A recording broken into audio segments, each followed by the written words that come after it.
So tonight, we wanted to dedicate this episode to Leonard Nimoy. As most of you know, he passed away last Friday, February 27th. And he was an awesome actor. He played in a lot of stuff, and he was in Star Trek. But I know a lot of us remember him first from, In Search Of. It was one of those quintessential TV shows that a lot of us in the community, look back on it and say, that was one of the first things on TV that we saw that got us interested in, the subject. So, we were talking as a group, and we had been watching In Search Of episodes because, of his passing, and we came to some interesting conclusions, or we noticed some interesting things about, comparisons between, those shows of yesteryear and the shows that are on today. So, that's what we're talking about tonight. We're talking about, the sensationalism that's apparent in, a lot of these documentaries or pseudo-documentaries, conspiracy theories, and pseudoscience.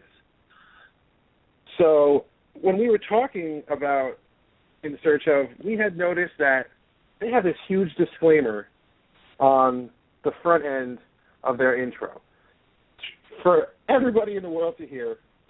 And we all agreed that, you don't see that at all in TV shows anymore.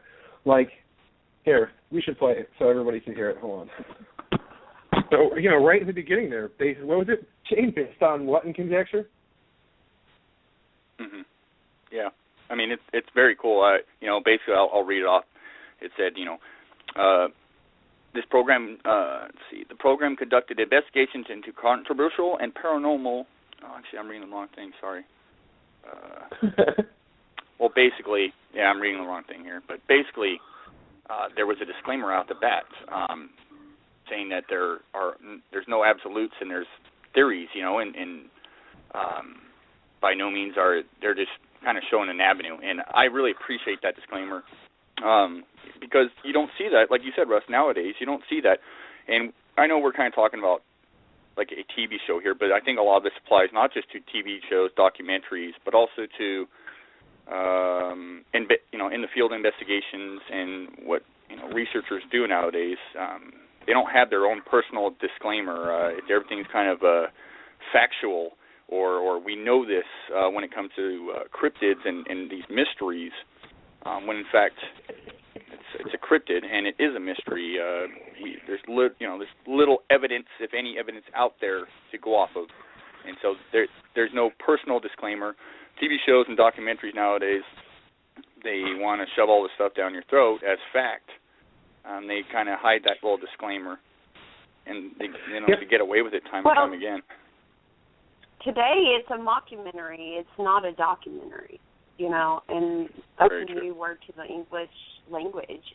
And we, as the general public, have to make sure what we're looking at. They don't provide that for us. We are expected to know whether it's a documentary or a mockumentary. Well, I don't know so much that they expect you to know that, Shell. Like, I think they kind of to figure it out. I don't know that that's the case. I mean, do you know if that's the case? Like, look at today's social and cultural climate. Like, as Americans, we have dwindling attention spans and the need for instant gratification in everything that we do. So right.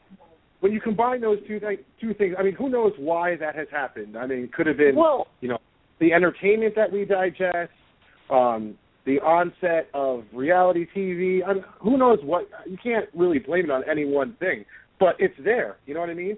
These shows are sensationalizing certain things, and they're not be hoping that you don't understand that it's based on conjecture. To draw you in. They're playing on the ignorance of certain people. Well, I mean, like with Discovery Channel, the Mermaid series, the Megalodon series, I can't remember, the Yeti series. I don't think they put out that it was a mockumentary. You did have to dig, and people did say, it was found to be a mockumentary, but they weren't putting that out as entertainment. They were putting it out as fact. So my assumption is I need to know, I need to find out on my own. I need to do my own research, even on entertainment today, and consider it entertainment first before I consider it anything else. Right, you should check your sources just like anything else, right? Right, exactly. I mean, those three things, what were they? The mermaids, the Yeti, what was the other one? The mermaid. Oh, there's a bunch. Pigman, sheepman, dogman. I don't know. Yeah. They all, I mean, most of them, like the Discovery Channel ones, they had small little text disclaimers on the bottom of the screen in the very beginning for like a second, and at the end. They were obviously, you're obviously trying to hide them. Like, they have to have them up there, of course, but they're trying to hide them. Where like a show like In Search Of, in the 70s, or they came right out and told you, hey, this is what we're based on. Don't take us too seriously. And then when they got into the content of it, they didn't even, they weren't even that bad, like, going into conspiracy theory. Like, I watched a number of episodes, and, like, they took themselves pretty seriously. They told you while they were narrating that, hey, this is assumption, this isn't. Only some of the times they really go into, like, crazy assertions and stuff like that, which is almost the exact opposite of what you find today. Like, that's sensationalism. Like, question everything that you see and do your homework on it. Well, I think, the Yeti series really upset me because they made it out to be, like, true fact, with the picture and all of that. And a lot of people still believe it's real. I mean, they still believe that everything in that series was the real deal when it was made up. It was added after the fact. That's what upsets me, is if you're going to add something, say you're going to add it. Yeah, I mean, they really parse, they parse their words on the Yeti one badly. And you see that pop up. You see people post that in Facebook, like, a couple times a week. Like, how many times, like, come on, guys, look into it a little. Like, just a little bit. Right. Yeah. Go ahead, Shane. But one of the main things I was going to say, that I think separates all, especially like a show from, In Search Of, compared to some of these mockumentaries or so-called documentaries or these reality, cryptid shows, is that they focus less on the mystery and more on the person or people involved with searching for the mystery, or, like with Leonard, they were about the mystery and the details behind it and the possible ideas of why it's there or why it's not there. But nowadays, it seems like you get way more focus on the individuals involved searching for that mystery and their characters, and it just, it's less about the cryptid or the mystery and more about the person or persons looking for it. And, it takes away so much from a quality show. Very true. I agree. And Henry and Chattery, correct. It's all about reality TV nowadays. All about reality TV, and you know what? It's really not reality. It's what people want to see. Or what they assume people want to see. Because In Search Of, there's not to be. I haven't seen another show like it, to be honest with you. I like Monster Quest. That was kind of a fun show, and there's been a few documentaries here and there, but for the most part, they're hard to come by, and they're very hard to come by someone of Leonard Nimoy's caliber, and he just really brought it home. Great personality, interesting, and he really did make that show. Absolutely. His voice even added some kind of mystery to the show. I mean, people already respected him, and I don't think he would have gotten involved with something that was made up or not speculation, but scripted and call it a documentary. I don't know that. Well, I'm making assumptions, but I think he would have said no if he didn't believe in what was going on, behind the scenes as far as the integrity of the documentary. Yeah, I'm sure that the directors, they probably did have an angle using him, right? Like, he was he was a huge sci-fi star, and they're putting him into a role where he's talking about, fringe sciences and scientific mysteries and whatnot. So, I'm sure they did have an angle there to a certain degree, but not to the kind of things that you see today. Like, some of these shows are ridiculous. Like, yes. I cannot get over, I don't remember the name of it, something monsters, where they actually create a bug zapper to catch the Mothman. That really just is insulting to the whole idea. I mean, whether you believe or you don't believe, it's insulting to both parties. I just find it ludicrous and upsetting. Yeah. And I know it's only entertainment, but there are people out there that have no idea, or, young people. I mean, the majority of the audience for Finding Bigfoot is 12 to 14-year-olds. That's what I've always seen when I go to their filmings.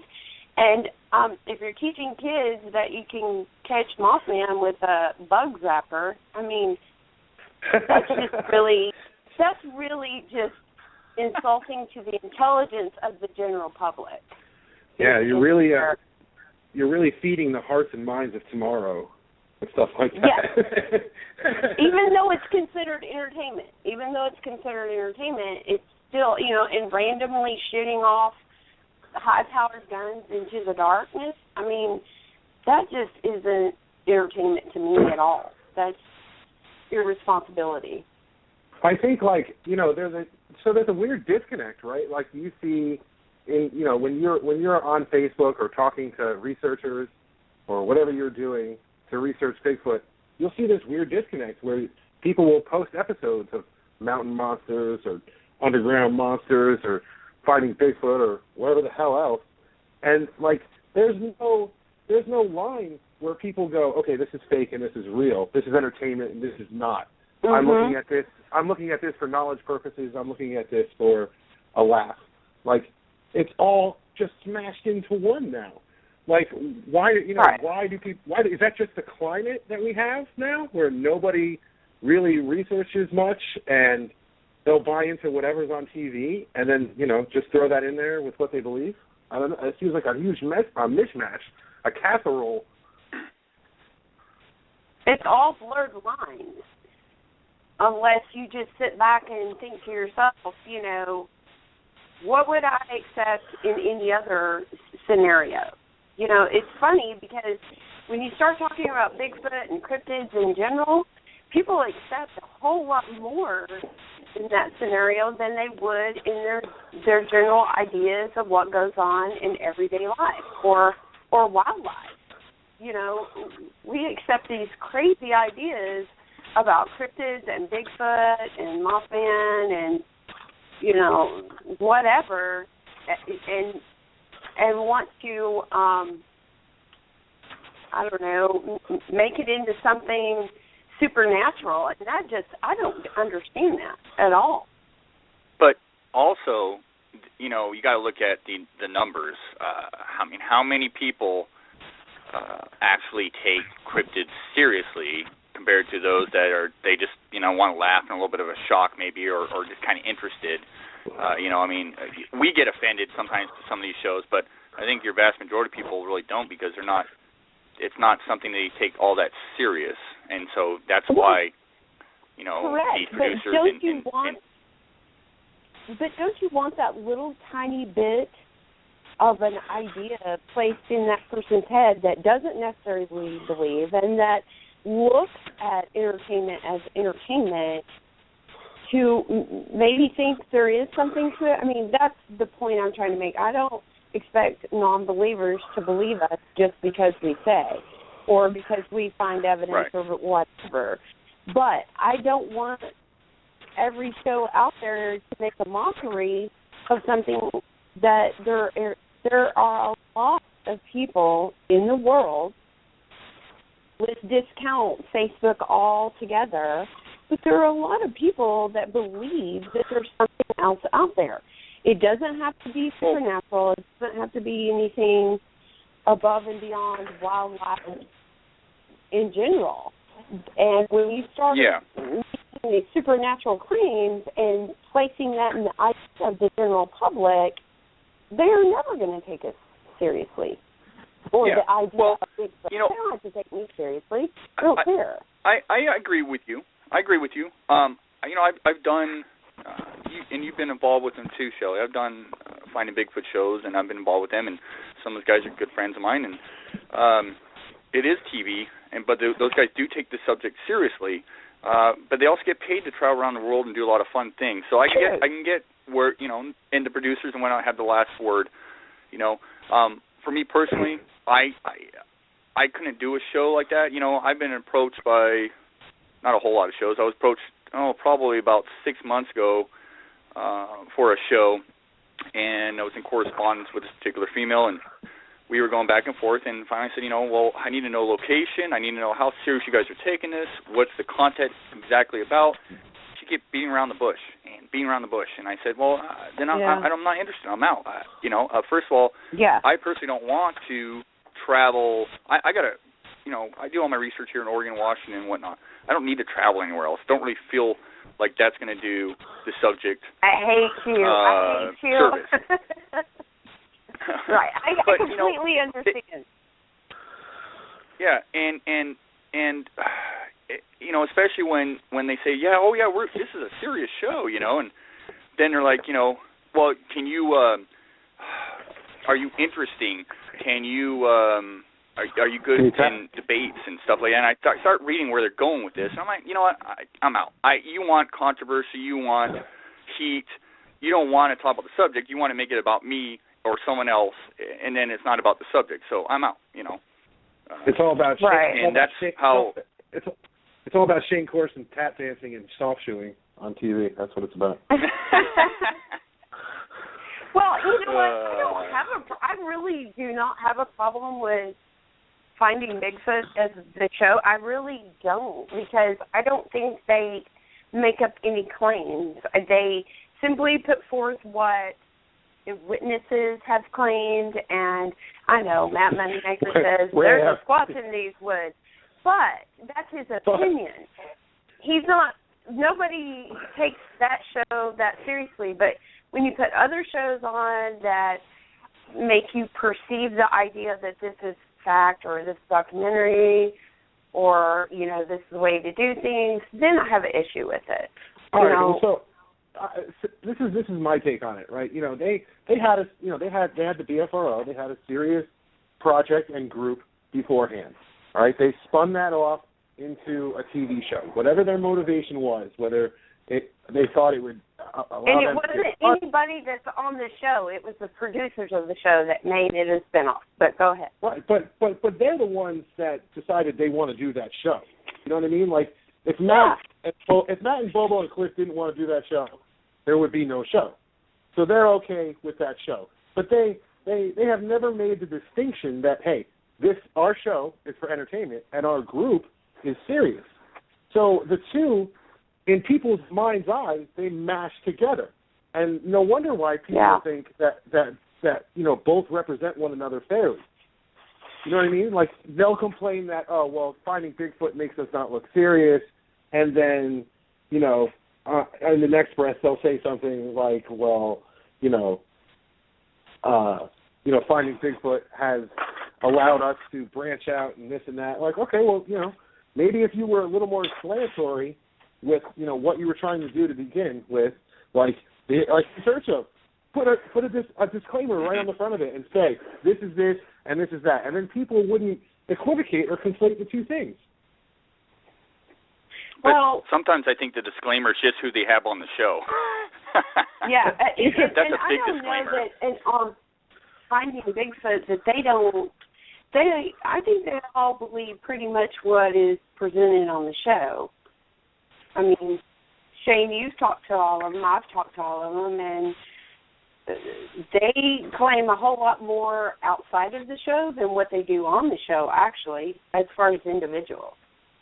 They claim that I agree. Bigfoots communicate with bioluminescent eyeballs and all kinds of wacky stuff. Probably. On a regular basis, Russ. Jeez. Jeez. Eat your ham, Tina. What was I thinking? God. I don't see any fantastical, crazy, other than the bioluminescent bullshit. I don't see, sorry, I didn't mean to curse, but I don't see a whole lot more fantastical stuff going on that show. You know, I mean, they do wood knocks, they do house, but who doesn't? People that even claim they don't do it actually have to do it at least once when they go in the woods, just for the sake of maybe something will happen. Hey, if you want to do that and go out in the woods, go out in the woods and try that and say trial and error and see if that gets anything. Okay, but don't come off and tell me that you know Bigfoot's wood knock with tree branches and this and that. You don't know that, man. Like, you don't know that. Exactly. You have not seen that happen. That behavior is not documented. What if they're using rocks or something? I mean, what if that's a woodpecker every time? What if it's deadfall? Like, you don't know. Like, you don't know that kind of stuff. Well, and I will tell you, I've heard plenty of wood knocks, and depending on the area, I'm just like, I can't say that's a Bigfoot. I can only say that's a wood knock. I don't even know that it's a wood knock. I don't know that it's a farmer banging on his fence, you know. Or antlers banging together, or whatever else. Right, or stone on stone, or stone on trees. I mean, Shane and I have talked about this over and over when we go out. You know, I mean, I would love for that to be true. I hope it's true, but I don't know. Now, when, say, someone like myself, I can, I had a sighting, and before that sighting, there was powerful knocks, like power knocks, and definitely on what it sounded like to me, on a tree. But of course, I did not see Sasquatch hit the tree with a rock. I did not see it do it with a log, so I can only assume that it was possible that it was hitting it with a limb or a rock, and this is coming, of course, I'm, seeing one, so I'm assuming that it did hit a tree. Could have been something else. David Ellis often talks about the more mechanical, like, could they make these noises, from their body, mouth clicks and whatnot. This particular, during my sighting, there's no way it could have, in my opinion, could have been mouth pops or beating its chest or anything like that. It was something solid. You could hear the echo. It sounded like wood on wood. Or it could have been a rock. Remember, Shelley, you and I have conducted experiments where we can mimic some of those sounds with a rock on a tree. Now, not a rock on a rock, but a rock on a tree. So, it's all, and that's where the scientific method really comes into effect. And I think rock on trees is more feasible than wood on tree because, I mean, seriously, how many times have you gone out in the woods, if you're a researcher or you or enthusiast or investigator or whatever you want to call yourself, how many times have you gone out in the woods and you're in a hardwood forest? You got oak trees, you got maple trees, you got cedar trees, depending on your environment. And you want to do a tree knock. You got to find the correct branch to hit on the correct tree to get the correct sound. Yeah. But we have concluded that a rock, which is more probably, or I will say probably more available into any diverse area, just in general, that you could pick up a rock and hit any kind of tree and get some kind of hollow, echoing sound before you could pick up the right branch. But then again, we're talking about Sasquatch who lives in the woods. Also, that branch could break. That branch could break. And I was just going to mention real quick, Russ, sorry. But, but prior to that, there was rock, what I assumed was rock clanking. Of course, I didn't see the Sasquatch hitting two rocks together, but that's what it sounded like. And then the knocks came in, the power knocks. But then we also had a rock come into our camp. So, you add those three things together, if it's rocks indeed, it makes sense that there was a rock the whole time, because the power of that knocks, I would assume a limb would break. I mean, it was that powerful. You could feel it in your tent. So a rock, though, you had a good-sized palm rock, like what was thrown in our camp was like baseball size. You could do some damage. Any rock that comes into your camp through the air, that's just flat out unnatural. Well, especially the distance it covered, you could hear it coming through the trees. Yeah. Right. Oh, and no raccoon. And the arc, right, Shane? The arc is, which it's not something falling out of a tree in your case. It was something that came at you like a baseball. Oh no, pitch almost, you could hear this. You could hear this thing coming, and you knew kind of in your head what it was, because you could just hear it. You could hear it coming. It was in a lot of branches on the way down, and it was coming from at least 30 feet away. And when you're camping, if you're out researching, Sasquatch activity, you should not put your camp, or this is my idea as far as what I do for myself, is I don't necessarily, I try to keep away from putting my tent or my campfire underneath a tree, an oak tree especially in the fall, or a sugar gum tree where acorns or those kind of things can fall and hit. You need to know specifically that it's a rock. You need to see it. If you're going to claim it, I would want to see it. I want to see it roll on the ground into the campfire, So, like I said, I won't put my tent under a tree. It's going to be out in the open where I can see the tree line, and all the flaps are open, blah, blah, blah. There's a whole series of that stuff, but... Yeah. And another thing with tree branches, like, Shelley, you touched upon this, but, like, how at hand are the tree branches that you would need to do that? Like, how long would you have to search They're for? rotten. They're all rotten. Right. So you're hoping to get one that won't break. Exactly. That's what and Shelley, darn right. About rocks. What did you say, Shane? Well, I was going to say, Shelley, darn right, in the area that Shelley's been out to, the area I had my encounter in, there are rocks, and there's tons of limbs. There's tons of branches, but a lot of them, it's so wet. It's practically, there's sometimes a year of rainforest, and they're so soggy. Trying to start a fire with that stuff, pretty difficult. And they're soggy. Yeah. You would have to find the perfect limb, or snap one off a tree that's, green. But even then, we're talking pines and stuff, and just to have that perfect branch, there was over 5 good. There was knocks both nights, but there was over 5 good solid knocks. Solid knocks that you could feel. And like Shelley and I had conducted experiments, and we were kind of surprised how well a rock on these trees sounded, especially a good-sized rock. You could make quite an effect, as much as our strength would allow. Exactly. And there's an area here in Texas that I frequent with a couple of other people, and we call this area the 5-way, because there's 5 different animal trackways that crisscross within like 3 giant pine trees. And there's a cedar tree, which in Texas, cedar trees are going to echo a knock better than any other tree. But there's a cedar tree that has this stone that's just a little bit bigger than what I can really handle that sits at the base of it. And you can tell that stone has been picked up and put back, picked up and put back. I don't know if it's other people or humans or whatever, but personally I think rock on tree has a lot more effect than random branch on tree, especially in the Texas woods. So you prefer rock on tree action instead of tree on tree action, is what you're saying, Shelley? I guess I do. Well, but this goes back, prefer that.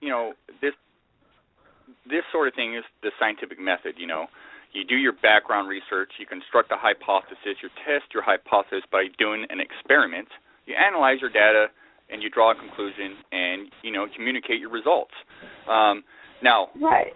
Sasquatch has not been proven to exist, and no one's actually, I think, really seen a Sasquatch do these things. But we can look at wait. Shane, encounters. let me stop you for a second. Yeah. I just talked with a person. I won't divulge his name, but he's well known in the Bigfoot community. Him and his brother, and he actually claims to have seen a Sasquatch. No, not Moneymaker, but this person is actually claimed to have seen a Sasquatch do a tree knock. And him and his brother are talking about coming on our show. So hopefully they will come to the show and we will discuss that. But I told him you're tree knock. Did they see? Yeah, so a tree knock. Well, I know there's been reports out there where people claim to have seen that, but did they mention, was it with a limb, a rock? Yes, a limb. Yes. Okay. Native American guys, but, we'll see. If they come on the show, then everybody can ask all the questions. But I'm really interested because he's the only person I've ever heard say he's seen that. Right, but I mean, Gotcha. That's interesting. It's interesting, sure. And you put that in an interesting pile, but again, that's anecdotal. I mean, are we supposed to take their word for it? Like how many people could just say that if they want to?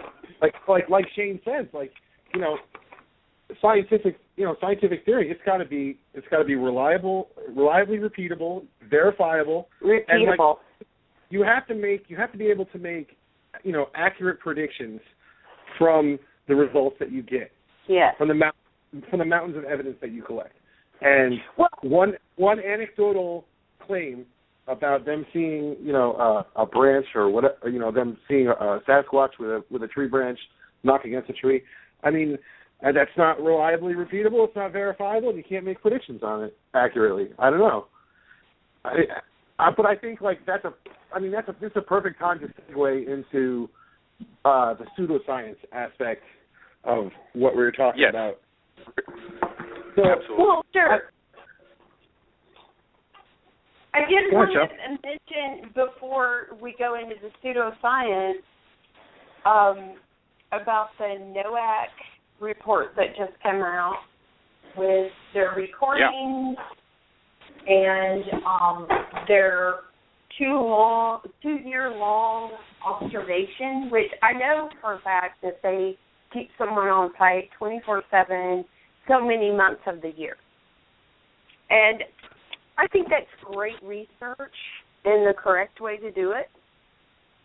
And they've gotten some awesome results from it. Now, they're not claiming, if you actually read the index and the all the ideas before the report, you will realize that they're not trying to claim that this is for sure what's going on. They're just making their assumptions. But I appreciate the fact that they're staying in one certain location as well as the Olympic Project does and collecting evidence in the same location certain times of the year. And I think those kinds of ideas are where we need to go as an entity when it comes to Bigfoot. And again, they're not making any kind of extraordinary claims or assumptions. No. They're just telling you what they have experienced. Believe it or not, whatever. They're coming out and they're giving you a disclaimer. And they're sharing. They're sharing with anybody that's interested.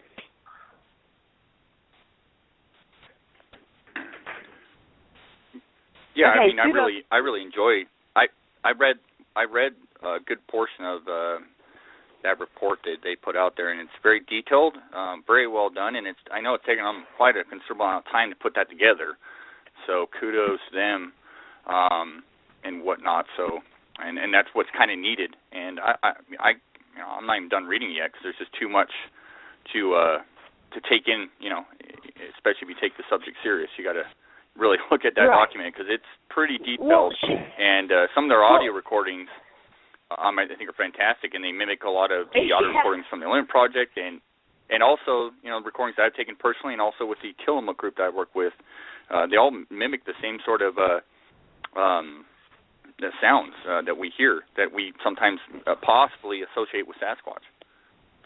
Well, I was going to ask you, Shane, as with the Tillamook, group, y'all are staying within the same exact area all the time, correct?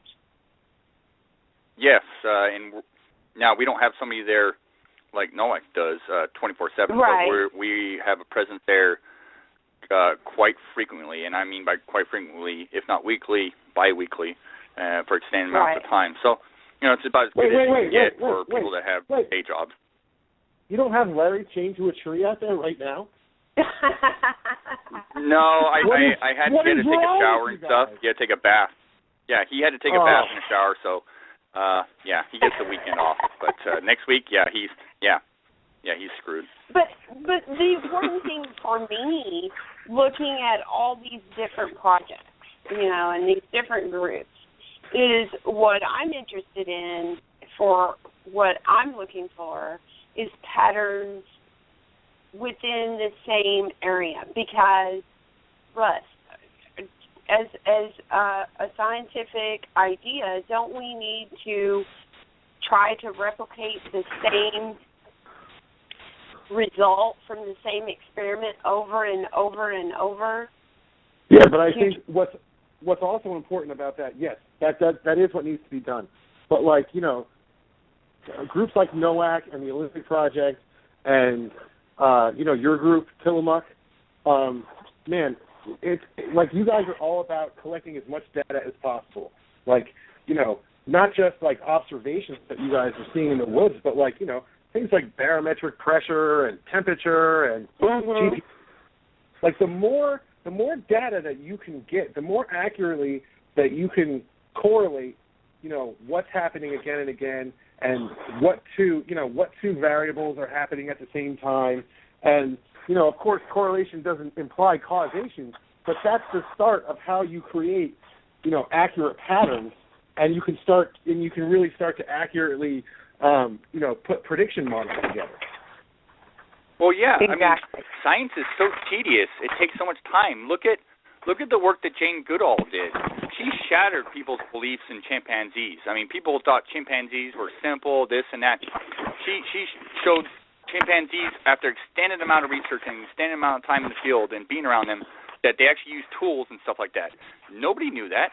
Nobody contemplated that, and she proved that. And that's what it takes. Science is boring most of the time. It's tedious and the whole nine. And it takes a lot of time out in the field, a lot of research, a lot of patience. That's what science requires, period. And that's what, anybody that takes this subject serious should look at that, because, it's like fishing, you don't always catch something, but you also,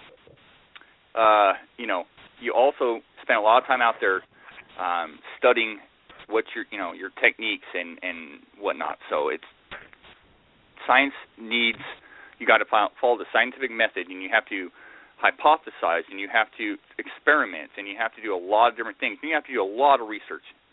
But you got to be in the environment too, and that's just what's required, and shame on you if you're taking the subject seriously and you're not going about that. If you expect everything to be Sasquatch and whatnot, then it's far from the truth.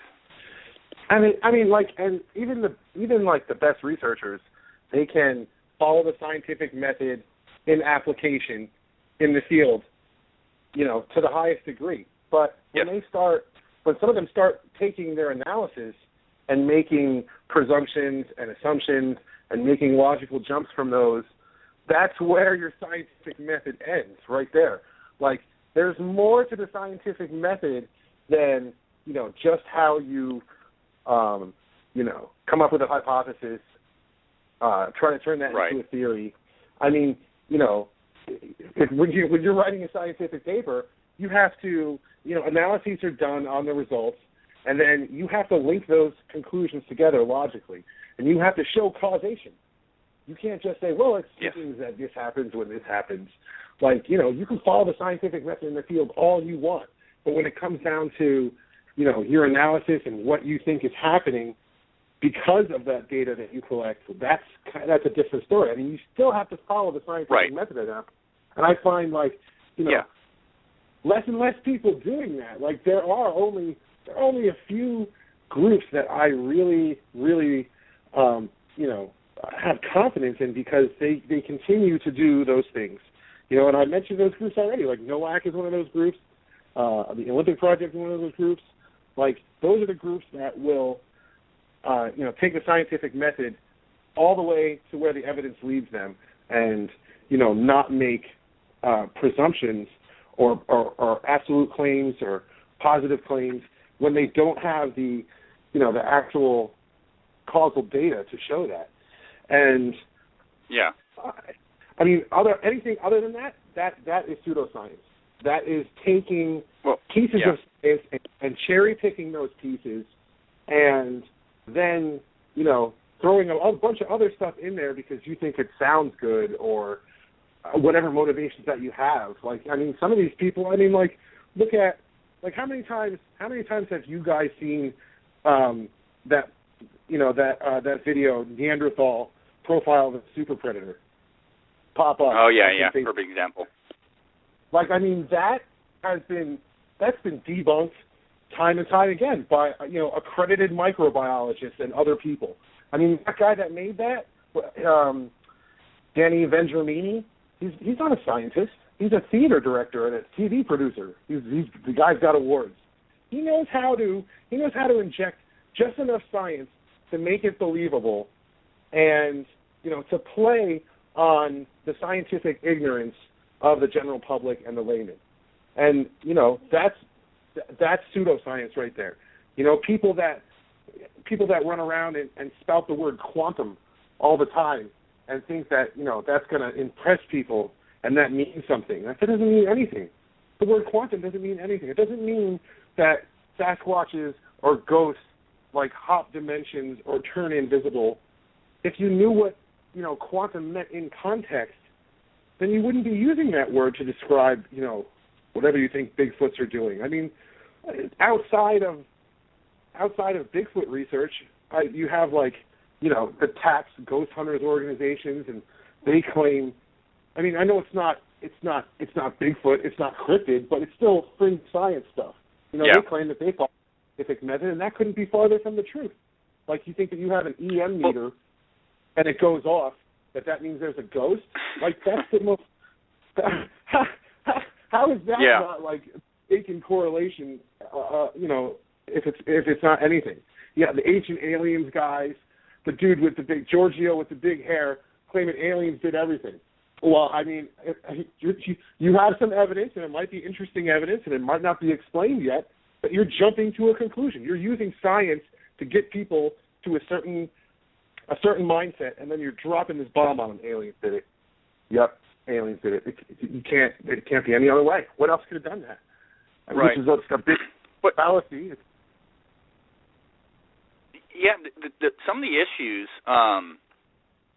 Some of the issues are people don't get their they don't have their research and their findings vetted, and most of the times it's not been repeatable. I mean, it's just singular events and stuff. It's not been really studied over time, and they just come to these conclusions. It's not been vetted. They haven't, really done their research on it, and they just kind of go with their gut, their whim, and maybe if they've had a sighting or alleged a sighting, they just assume, these things, and it just gets to a point where it's just a bunch of malarkey. And at the end of the day, absolute conjecture, but conjecture with no real, no real basis, no real foundation, other than just, I heard this, I've seen this, but they're not really doing their homework on it, and they're not making it repeatable. They're, like I said, they're not vetting it to people with credentials, or even vetting it to other researchers that kind of keep them to themselves because they believe what they believe, and that's it. And that doesn't mean anything to science. It doesn't mean anything to me. Right. That's having confirmation bias. That's coming in with preconceived notions, and you've already come to your conclusion at that point. There's no conclusion to reach. You've already come to it, and you're not following the evidence to where it may lead. You're shoehorning the evidence into your preconceived conclusion. Absolutely. And Shelley, Bruce, thoughts? Go ahead, Shelley. Go ahead. Okay. But Bruce mentioned Brian Forrester and the elongated skulls. In the chat room. Yeah. Oh my! If I see those things one more time, they're strange and they're interesting, and it'd be great if we figured out, why they are the way they are. I know there's a lot of hypotheses, and some people say that they're cranial bindings, and they got that way naturally. Some people say, like the plates in the back weren't deformed, whatever, yada yada yada. I mean, they can't make a conclusion until more tests have been done. Like Lloyd Pye carting around his Star Child skull, making all kinds of claims, unsubstantiated claims, and he's working with Melba Ketchum, and she's working with Brian Forrester, and they were working with Lloyd Pye. Like, these people, every time you see an article, it's just the same stuff rehashed. They tell you, the preliminary results seem to show. What kind of scientist releases preliminary results and only based on correlation? Like, no good scientist, I tell you that, because they wouldn't stake their reputation or give a soundbite or a quote where, it could come back to them and bite it in the ass. Like, no, sorry, I don't care what it seems. Come back to me when you have an answer, and stop posting on beforeitsnews.com. Well, you can rehash this stuff over and over again because it's always going to be new material to someone else, and you're always going to have that audience. So you can rehash this crap over and over again, and you're always going to have gullible people. What's that saying? There's a sucker born every minute, and it's true. People just, they're intrigued by it, but they don't really necessarily do their homework. And you can debunk stuff all day or show that there's a lot of fallacy with beliefs or what's being brought forward, but it's a tough battle, and that's why I personally don't spend a whole lot of time personally trying to debunk stuff, because I just try to provide factual or at least honest, research, like many other people out there. It's a tough road. It's tough.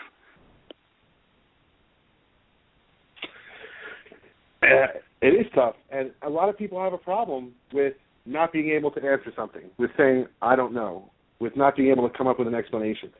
And, I mean, that's just, you have to let it go at that. Until you have definitive evidence, until you have something that's demonstrable, then, you could speculate all day. It doesn't mean anything. Like, it could be something totally different. Like, you don't know. There's no sense in proclaiming that this is what's happening when you don't know that for sure. I mean, that just leads to infecting other people with, like, a belief virus. And they take that virus and they build it into their own belief system, and it turns into, like, a house of cards. And house of cards are notorious for one thing, falling in on themselves. Because those beliefs can't sustain. They can't support each other. They just fall apart. I mean, that's how conspiracy theories are made, right there. Linking together all of these different unsubstantiated claims and jumping to, like, egregiously wild conclusions.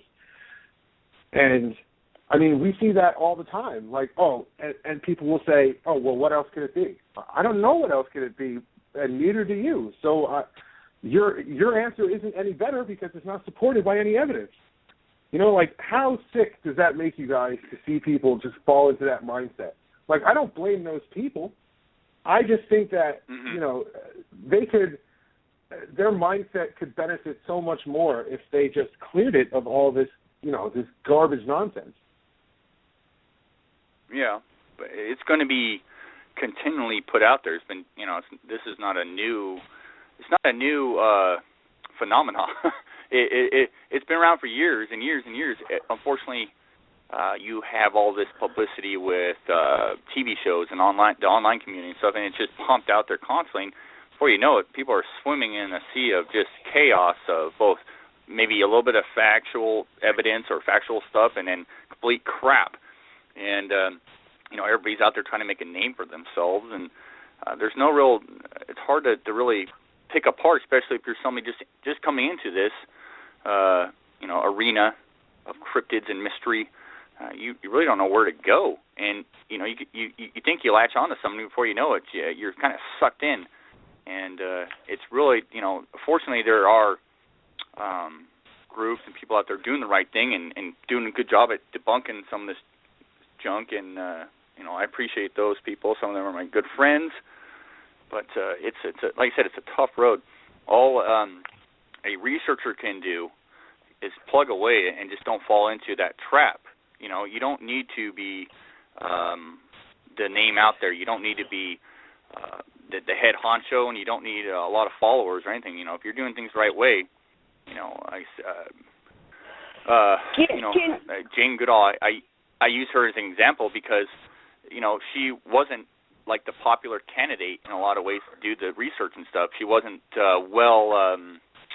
she didn't have a whole lot of schooling at first, she had some, but she did some precarious stuff, a lot of people didn't agree with, but in the end she was proven right, and she provided a huge amount of information that really benefited primates and the scientific community in general. Can y'all hear me? Yes. Yeah, we can hear you, Shelley. Okay. I just want to say something really quick. When people tell you they're a biologist, that really means nothing. I've been in the field.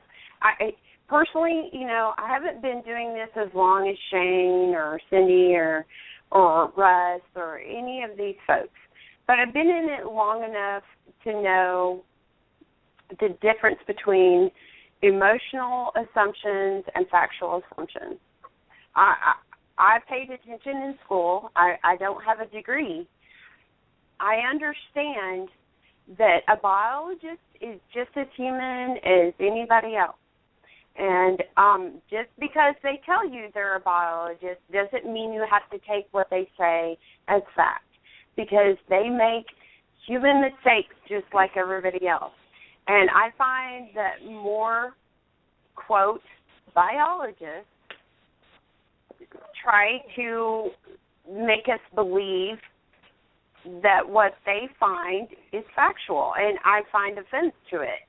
And I would rather you not even tell me you're a biologist. I'd rather you just tell me you're an average Joe and you've been working at doing this. So just because somebody has some kind of degree, do not take that as fact. You go about your own instincts and what you know as fact and what you have learned. If you don't know, learn more. There are many, many, many resources out there for everybody like myself to investigate and try to learn more. Never, never, ever take somebody's opinion as fact. Find out for yourself. Unless you have a body or DNA evidence, it's not fact, in my opinion. It's an opinion. That's a great point. That is a great point, Shelley. Like, just because they're a biologist or whatever they are, an accredited scientist, whatever they went to school for, they're no more smarter. They're just more educated. That's all. Sure, and like you said, they're just people, right? They make the same mistakes everybody else does, and they have the same motivations that other people do. And if they want to go out into the woods and make themselves seem more credible by calling themselves a biologist, and people will hang on their every word, I mean, that's an appeal to authority or appeal to false authority fallacy. There's nothing special about that. I have been ridiculed for not taking a biologist's opinion as fact. And it's very disturbing and upsetting to me because I know otherwise. When you're going to present to me a quote, impression, and Shane and I have a big idea of the difference between an impression and a track. If you're going to take an impression that's 26 inches long as something tromping around in the forests of Texas, much less America, and not being seen, I need more facts. I need you to prove to me something's going on. If you're gonna present to me fantastical evidence, you need fantastical evidence, and that's, Russ, you know what I mean by that. That's a Carl Sagan thing, but I just want people to understand when you're no smarter or less intelligent than what a biologist may make claims. Don't let them intimidate you. You go out, you do your research, you do your due diligence, and you find out the facts for yourself. Don't take anybody's opinion over your own. Right, because an opinion is the same thing as everybody else's opinion. An assertion and a claim, they're the same thing as anybody else's. It doesn't matter if they're a biologist or if they're a physicist or whatever they are. It doesn't matter. If you're spouting out opinions or assertions, then they mean just as much as everybody else's.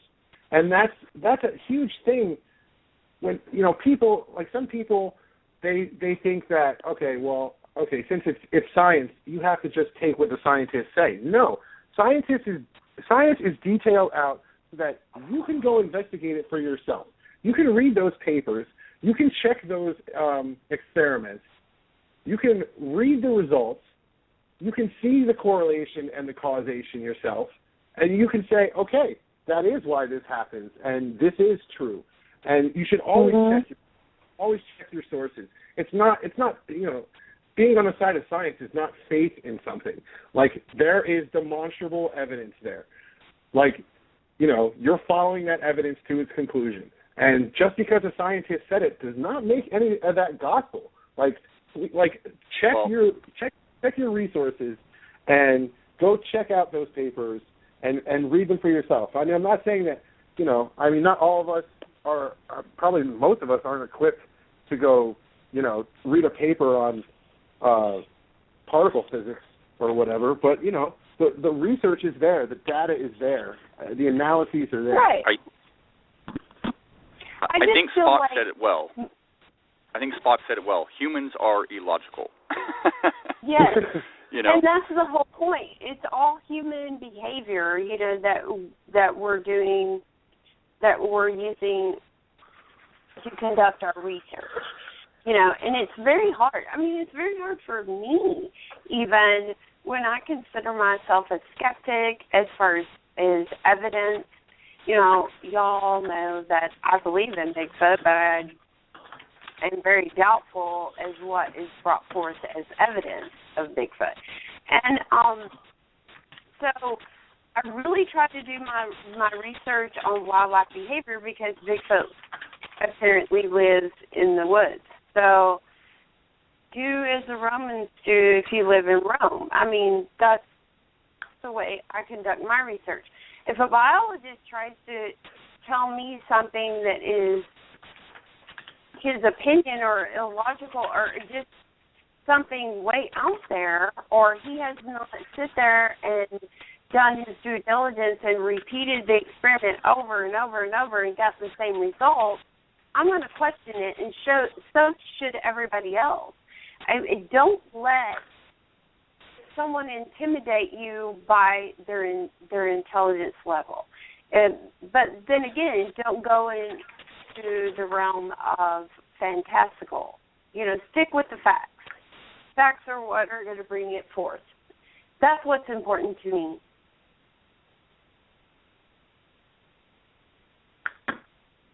Absolutely. Totally agree. I know.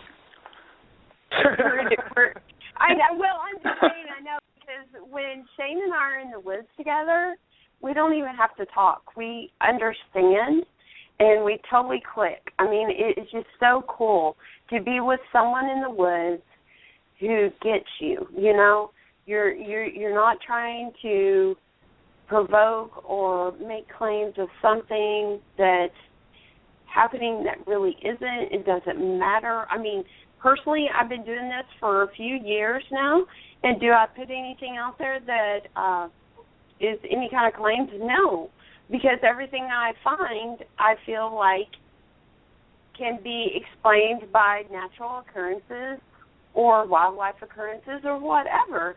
So there is nothing supernatural happening or fantastical, but I still think there's something really weird going on.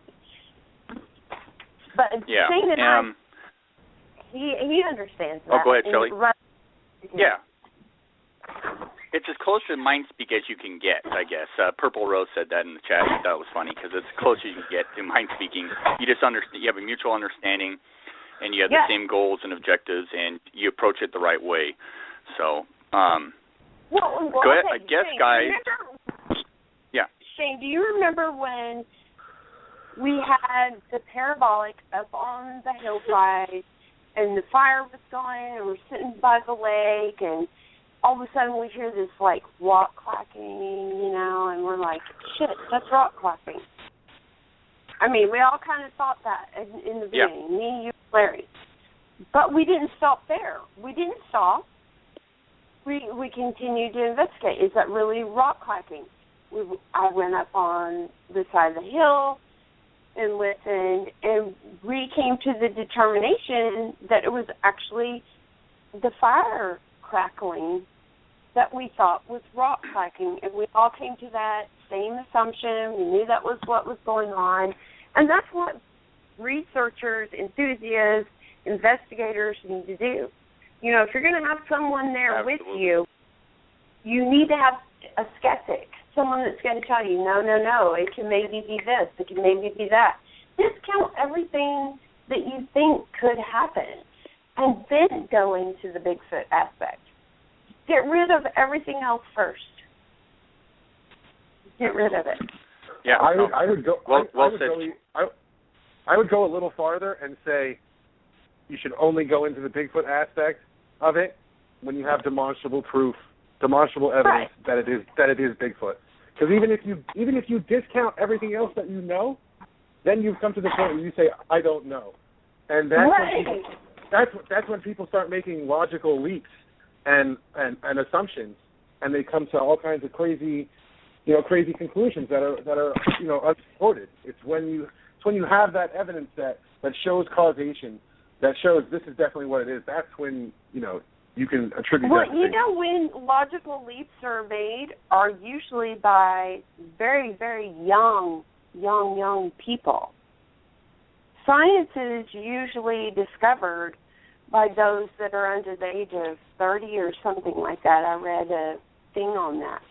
And that's another thing that I think is important, is to bring in the young folks who have no opinion on what we're doing. Like when I see a picture that I find is interesting or subjective to me, a blob squatch or whatever you want to call it, I don't know. I will always show it to somebody. If I really want to know what it is, I will show it to someone who is a non-believer and get their perspective on it, and they'll say right off the bat, oh, that's a guy with a backpack. And all of a sudden you see that. I think the young mind and the mind that doesn't look at Bigfoot being a possibility because that's what they're expecting, they only want to look at what is factual and what they actually see, is important to bring in the field with you as well. I like to always bring a skeptic in the field with me, or someone that is really, really, really, really knowledgeable about wildlife in general out into the woods with me, because they may teach me something I had no idea about that was going on in the woods. Well, Shelley, we are going to switch gears here. I think it's been a fascinating topic and discussion, and we will provide. No, you're fine. We'll provide.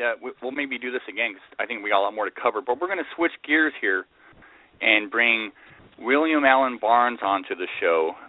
William Allen Barnes is the man behind the Falcon project. Cool. And I know a lot of our listeners want to hear what he's got to say. They want to know, how is this thing going to get off the ground, literally, both on the ground and in the air? How's it going to work out? So I'm going to bring William on the show now. And see, William, are you there? Hear me? Hello, William?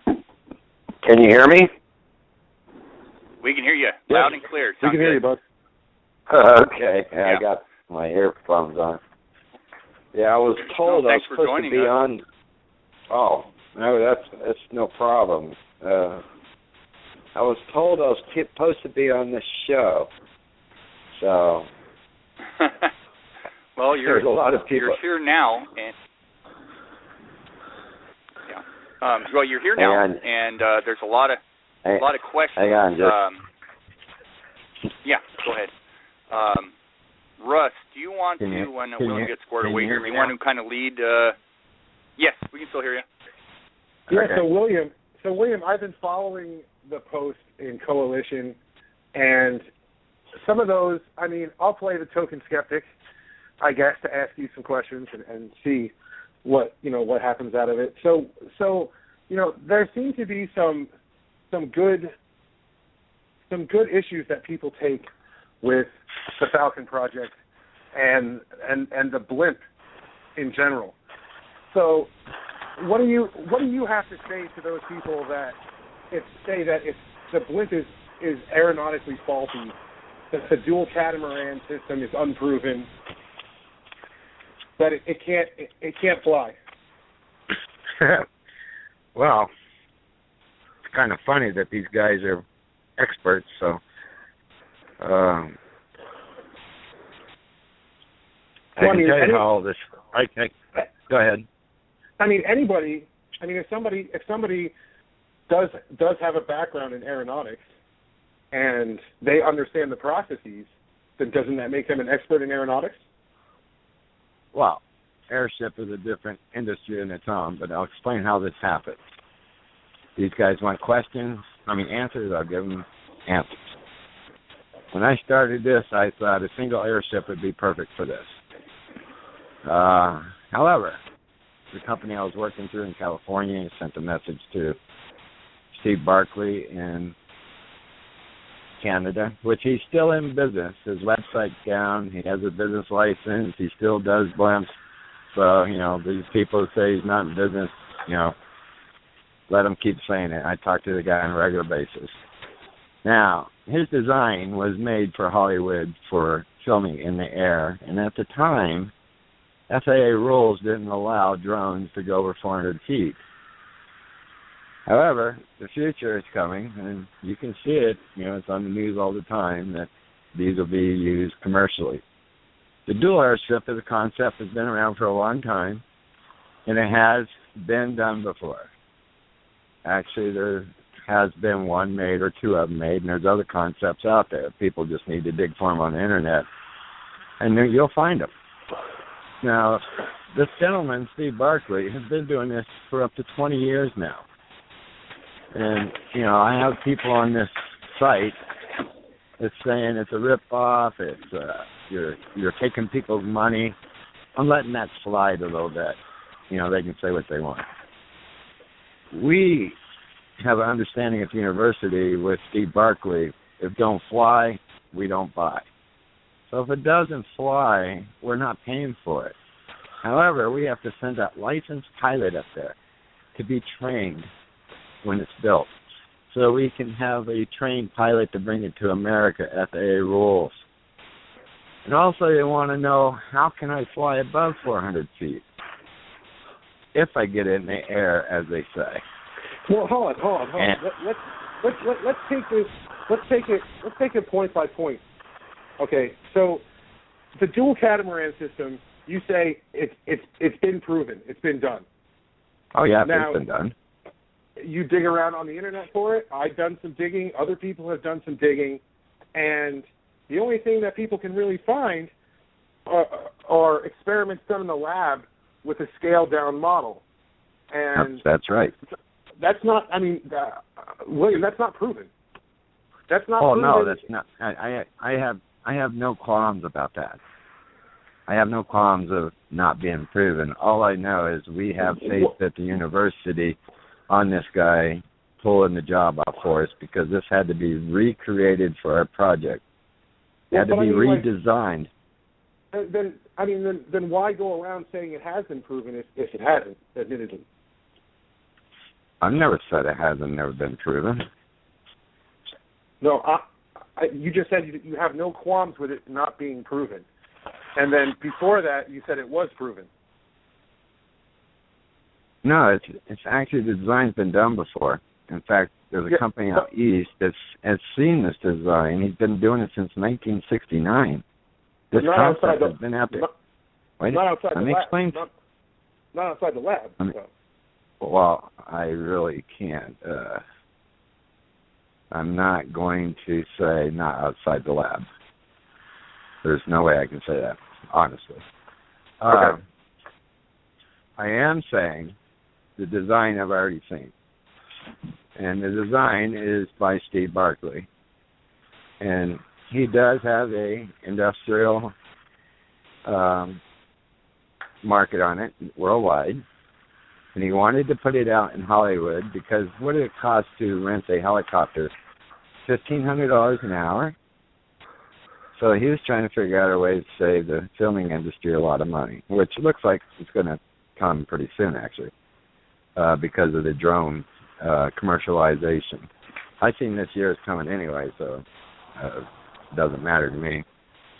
The drone is a very important tool because it can actually hover, spin on a dime. There's no other vehicle, UAV, out there that can do this and stay up there for 4 to 6, 7 hours. So, this thing can go forward, backwards, spin on a dime. It has tail fins that has fans in them to spin it if I have to go a different direction instead of flying in a circle to come back.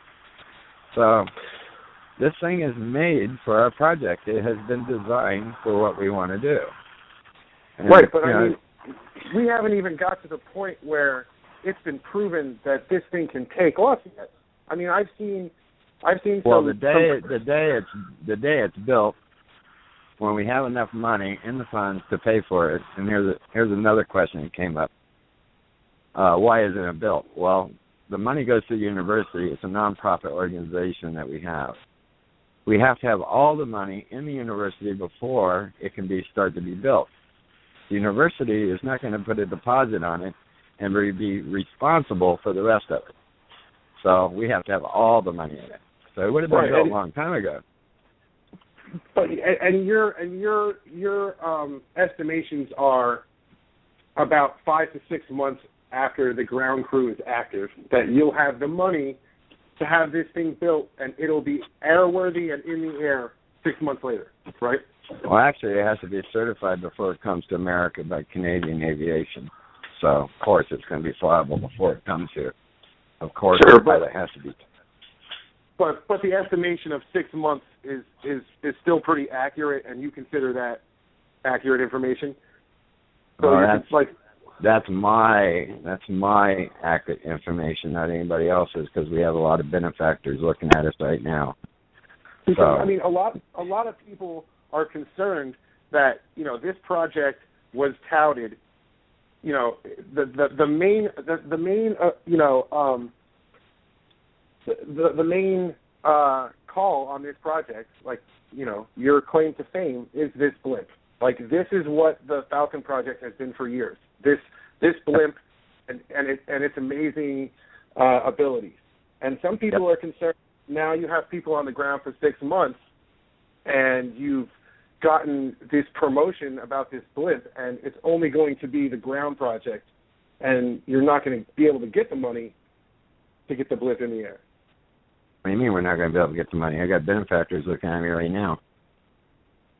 Okay, so I mean, here's what the ground crew's doing. We're collecting data on the ground. Now let me finish what I got to say.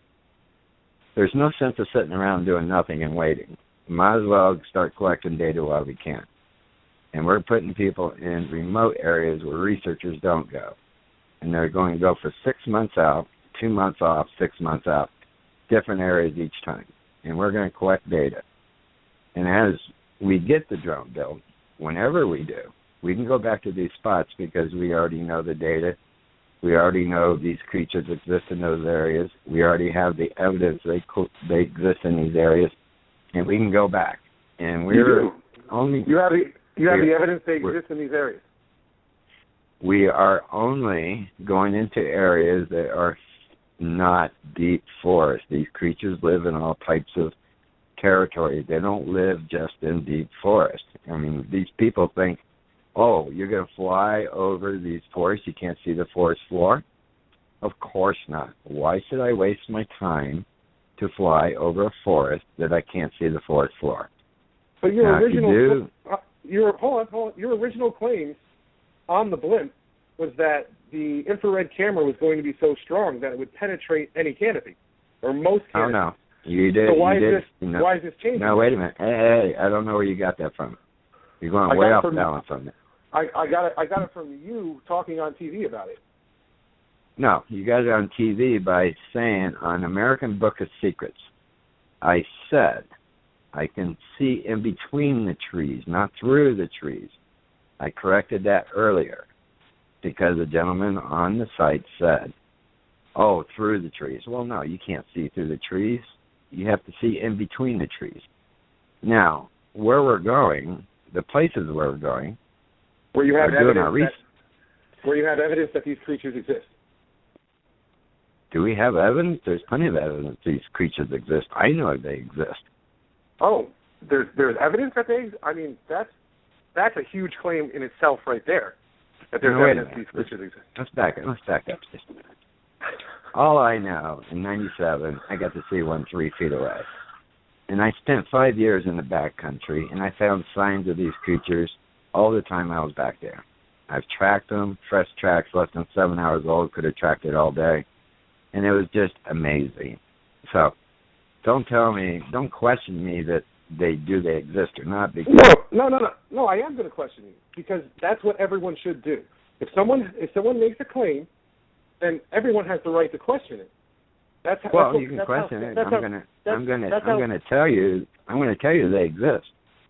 Right, but you don't have any evidence to show. There's no demonstrable evidence to show that they do actually exist.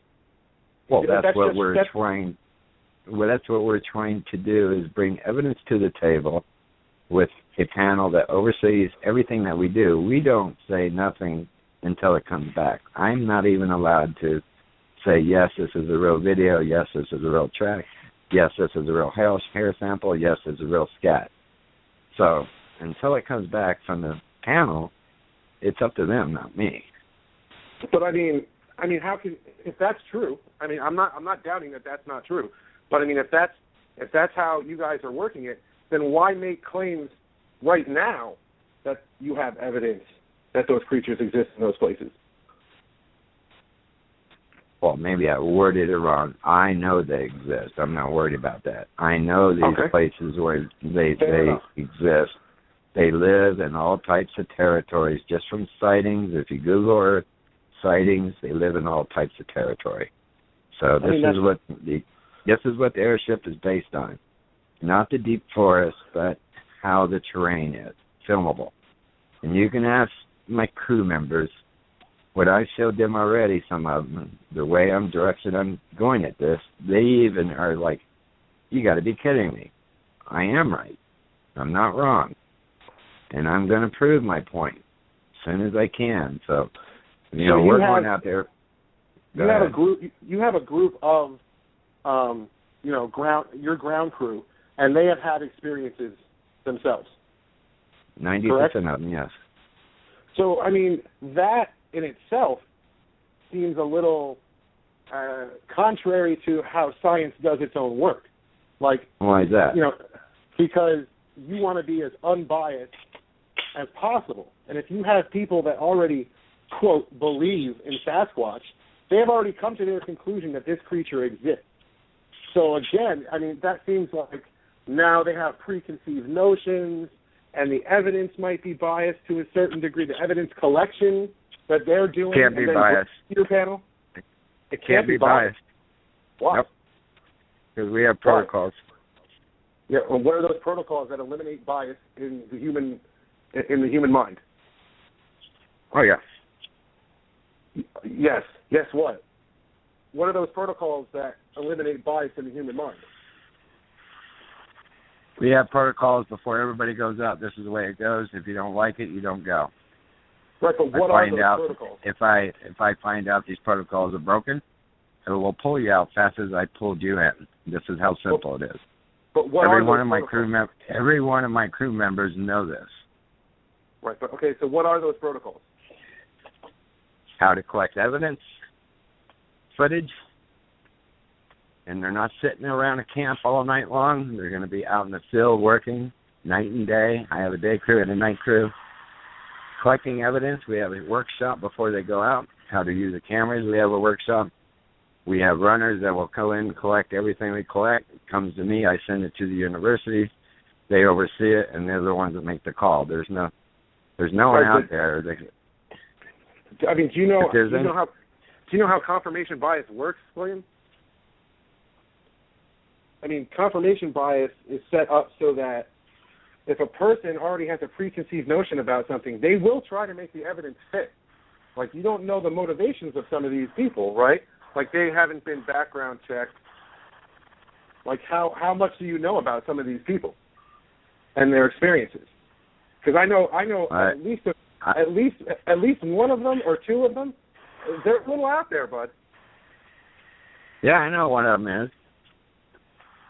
So I mean, right there, you have a guy that most people would not put their confidence in evidence collection because he's already making extraordinary claims without any extraordinary evidence. Well, that's him. He's a wild card, but he's a worker. He's on your team. You put him on your team.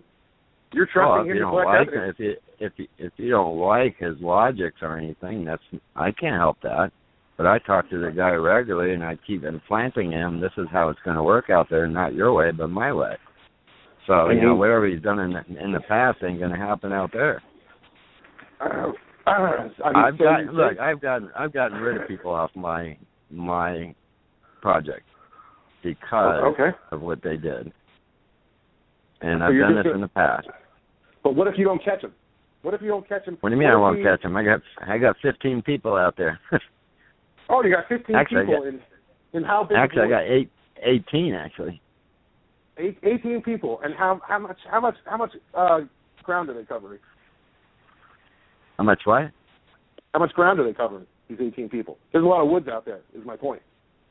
Oh, they're going to be out there for 6 months, and they're going to be on the move. They're not going to sit at a campsite all night long. They're going to be out surveillance all night long. I mean, he doesn't have time. I mean, some of those people might not have time to manufacture evidence. I'm not saying that that's what they're planning on. I'm just saying that that's a possibility. And how are you going to rule out that possibility, especially with these people that come in and they have preconceived notions and a confirmation bias? Like I said in the beginning, William, I believe William said before, just to interject here, I believe William said before that, if it's not solid evidence or they don't feel it's solid evidence, it won't be put out there. It will be, vetted. Or am I mistaken? Yeah, no, you're not mistaken, because we don't call the shots. What we bring to the table, we are not saying it's real or not until it comes from the panel. That's the reason I have a panel overseeing everything we do. I'm just protecting myself. I'm not going to throw stuff. Right. I'm not throwing stuff at. Go ahead. Go ahead. I'm sorry. Meldrum's part of that panel? Yes, he is. Okay. And so is Ian Redmond. Yeah, and they're active. They're active parts of the panel. They'll be looking at all the evidence that comes in. Okay. All right. Good to know. Good to know. Not just them. We've got Bendenackle. We've got Maya Linsky. I've got Munns in case somebody wants to fake something out there on us, which I doubt it, because where we're going, there's no people. It's virgin forest. Nobody goes out there where we're going. We're picking spots where actually there's nothing out there except for forest, no roads. So we're not out there to fake anything. I'll tell you that right now. And if I catch anybody faking anything, I'll extract him just as quick as he went in there, and everybody knows it. So, in regards to the blimp, you are basically just, you're taking the word that this company, this guy that you know, he can basically create the design for this blimp. You're just taking his word for it. I'm taking his, not his word, his experience. Okay. Forget about his word. It's his experience. He's been at it for 20 years plus. On single hole blimps, or right? Am I wrong or am I right? Well, you're partly wrong. Okay, correct me, please. Correct you. Like I said, there has been a prototype made before, and you Okay. won't see it on the internet. And when was this prototype made? I don't know exact year, but I know it was made. I mean, have you seen this prototype yourself, or watched it fly, or seen any kind of video on it flying? Well, you know, you're trying to question me on seeing something physically and saying this guy doesn't have nothing. I'm not going to say this guy has nothing. I'm not going to say this guy's never done it. I'm going on his experience, what he's done in the past, and what he's experienced on. So I mean, I'm not going to sit here and say this guy is wrong. Like I said, we're going by his experience. So is the university. Now we've been checked out many a time. You don't think this guy's been checked out? Give me a break. If you don't think I've been checked out, give me a break. I've been called a fraud on this site. I'm stealing people's money. I'm letting that slide a little bit because that's getting a little far deep there, because I don't fraud nobody. So I'm getting a little aggravated on the site, but I'm starting to like these guys in a little bit. They're kind of fun, actually. Even Aaron, you know, he's a little far out there, but so what? He has interesting questions, which is cool. See, I can't type that. I've watched Aaron comment, and I don't think he's far out there at all. I think he has a tight grasp of aeronautics, and he's been asking you specific questions about the design of this ship and its airworthiness, and you have lacked in providing answers to those questions. Thing is not completely built to it. That's the main frustration. If the drone is not completely built to our specs yet, how can we know it's airworthy until it's tested and approved by the FAA of Canada, airworthiness? And then we send a pilot. And then we send a pilot up there. We send a pilot up there to be trained how to fly it, because we have to have a pilot here, FAA rules, to be able to fly it. See, I can't fly it as a citizen, but I have to have a pilot, or a licensed pilot on the ground to fly this drone. And they want to know why I can go so high, past the 500 feet. Well, I'm underneath a government institution under research and development. And it puts me in a different category. You know, you guys can scour the FAA rules all you want. I was walked through this by a guy through the FAA, and this is how it's done. I file for a COA. I get those square miles on the COA. I get to do my testing, development testing, and I have a certain amount of time to get it airworthiness for FAA rules here in America. So this is the rules. I spent 2.5 years of my life calling the FAA, trying to get answers from them. And I took this all the way to Washington, D.C., to the lawyers of the FAA to get a green light. Now, if people want to argue about this, go ahead. There's no argument. I spent my time in research on this. So that's the reason I hooked up with Dr. Meldrum, so I can get it through the university underneath the government institution under research and development. As a guy that is, you know, you're pretty confident that you've done your research on this project, correct? I hope so. So a lot of people would argue that you saying that you're just taking the experience of this guy and not looking at the proposed design is not doing your research. What do you mean not doing my research? I did my research on Steve Barclay. Okay. And you saw and his work. His design? You saw his design? I've seen the blueprints of this, yes. You've seen the blueprints, and have you seen the prototype fly? You've already asked me that before. No, I did not. So, and I said, not being an expert in aeronautics, how can you say that design that you saw is plausible? I mean, there's a guy Why in Coalition. Why wouldn't it be plausible? Why wouldn't it be plausible?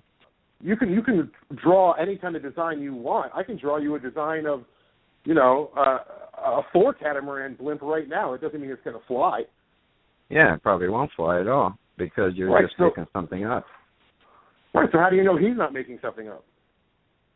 Believe me, this guy has a good reputation. I mean, okay, that's kind of subjective, especially for a guy that claims to be doing their research. I mean,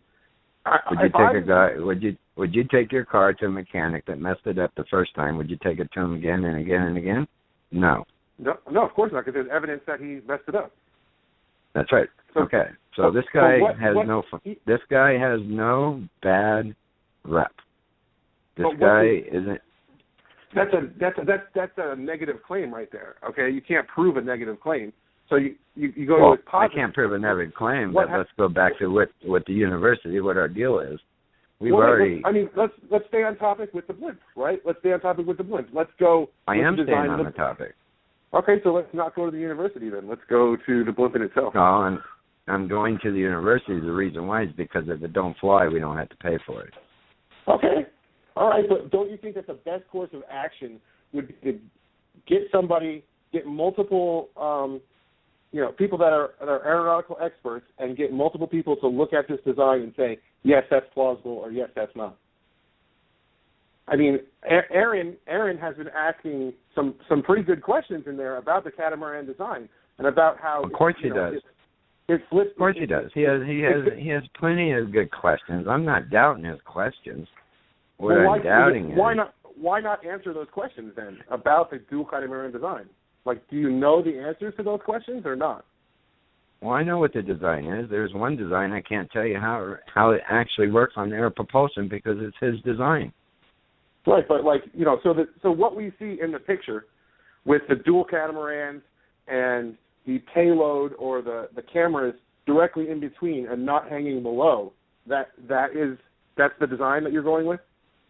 What do you mean not hanging below? Part of it does. Part of it does. It's below center of the envelopes, by the way.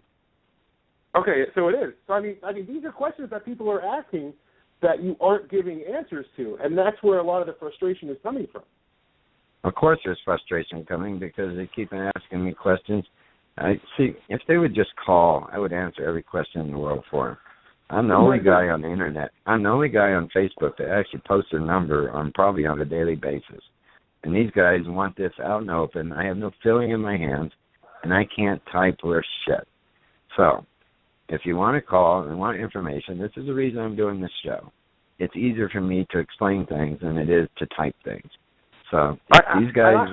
I understand that, but I mean, if you're going to be promoting your project on a certain kind of media, like the internet, then, I mean, you should be prepared to be able to answer questions for those things. I mean, we've seen you type... I'm answering questions right now. No, I know, but I mean, we've seen you type, on these groups, and you're not answering questions, but you're still typing. So why not use that time and that ability to answer those questions instead of throwing non-answers up there? This is why I'm on your show, because I hate typing. Believe me, my typing is not long, and if it's very long, somebody else wrote it. I have ghostwriters.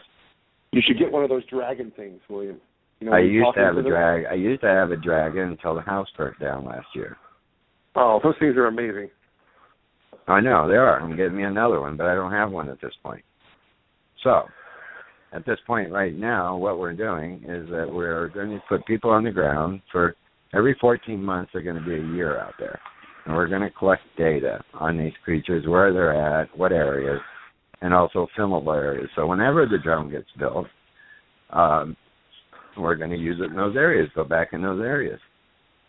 So in the meantime, we're going to be collecting data, sending it in, and hopefully it comes out good through the panel and it goes out to the public. See, nothing goes to the public if it's non-relevant to what we're doing.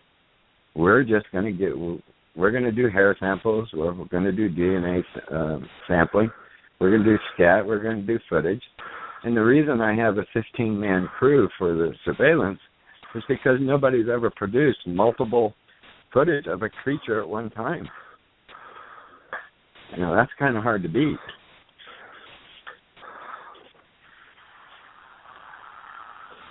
All right, Shane, did you have any questions? I'm sorry, I didn't mean to capitalize on all the time.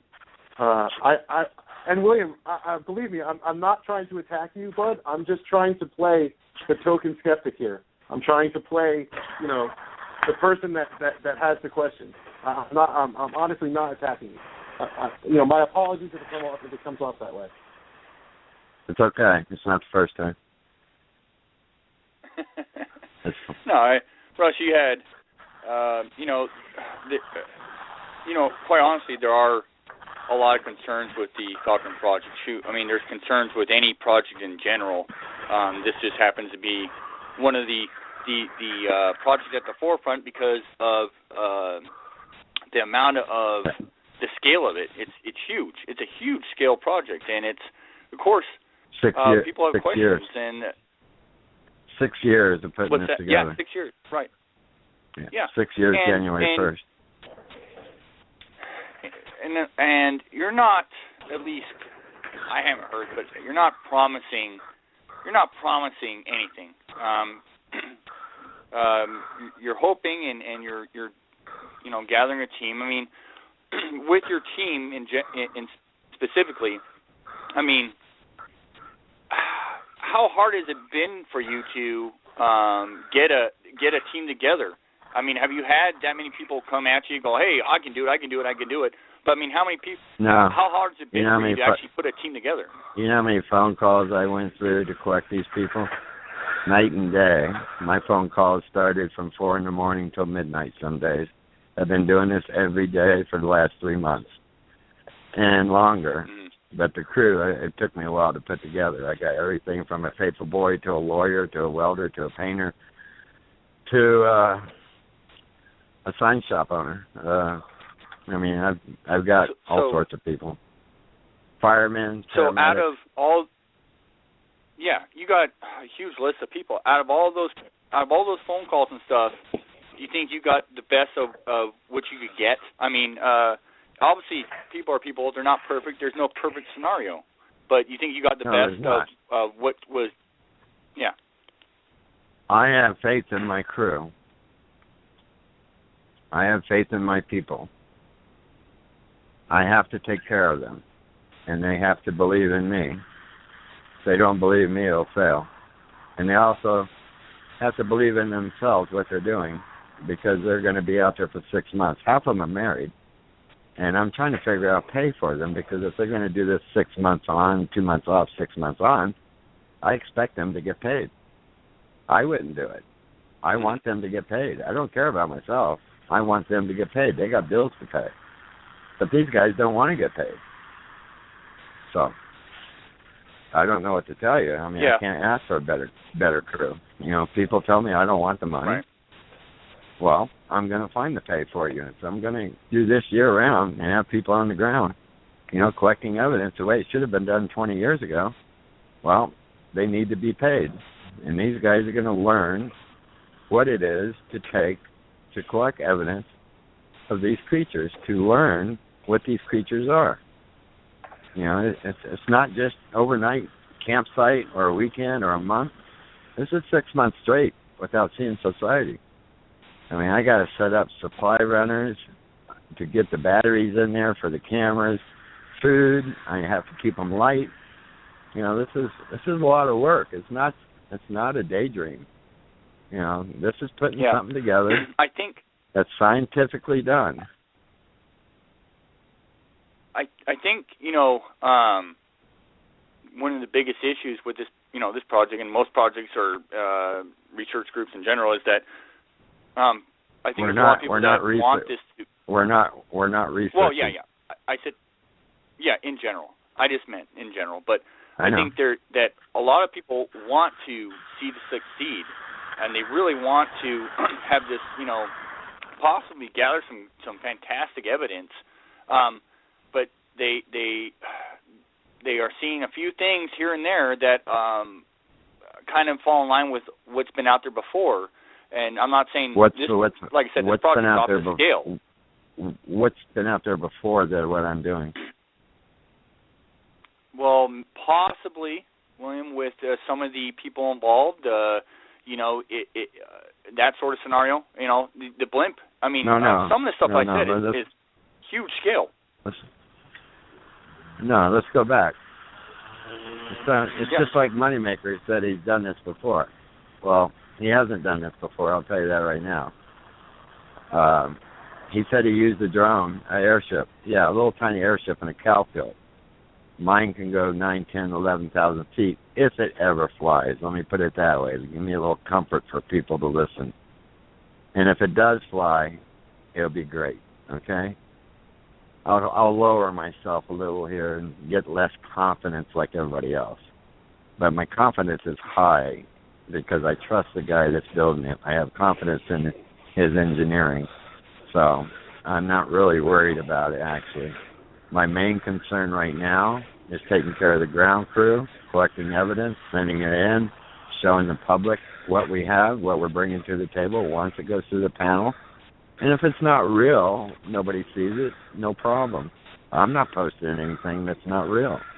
I'm not going to be like the rest of the people, well, at least most of the people, don't get me wrong. They're posting things and not, are actually fabricated sometimes. I'm not doing that. That's not me. Nobody knows me. So I think a lot of the issue is that there have been projects, not exactly like yours, but other projects in the past that have asked the public for money, and they're very light on specifics and details.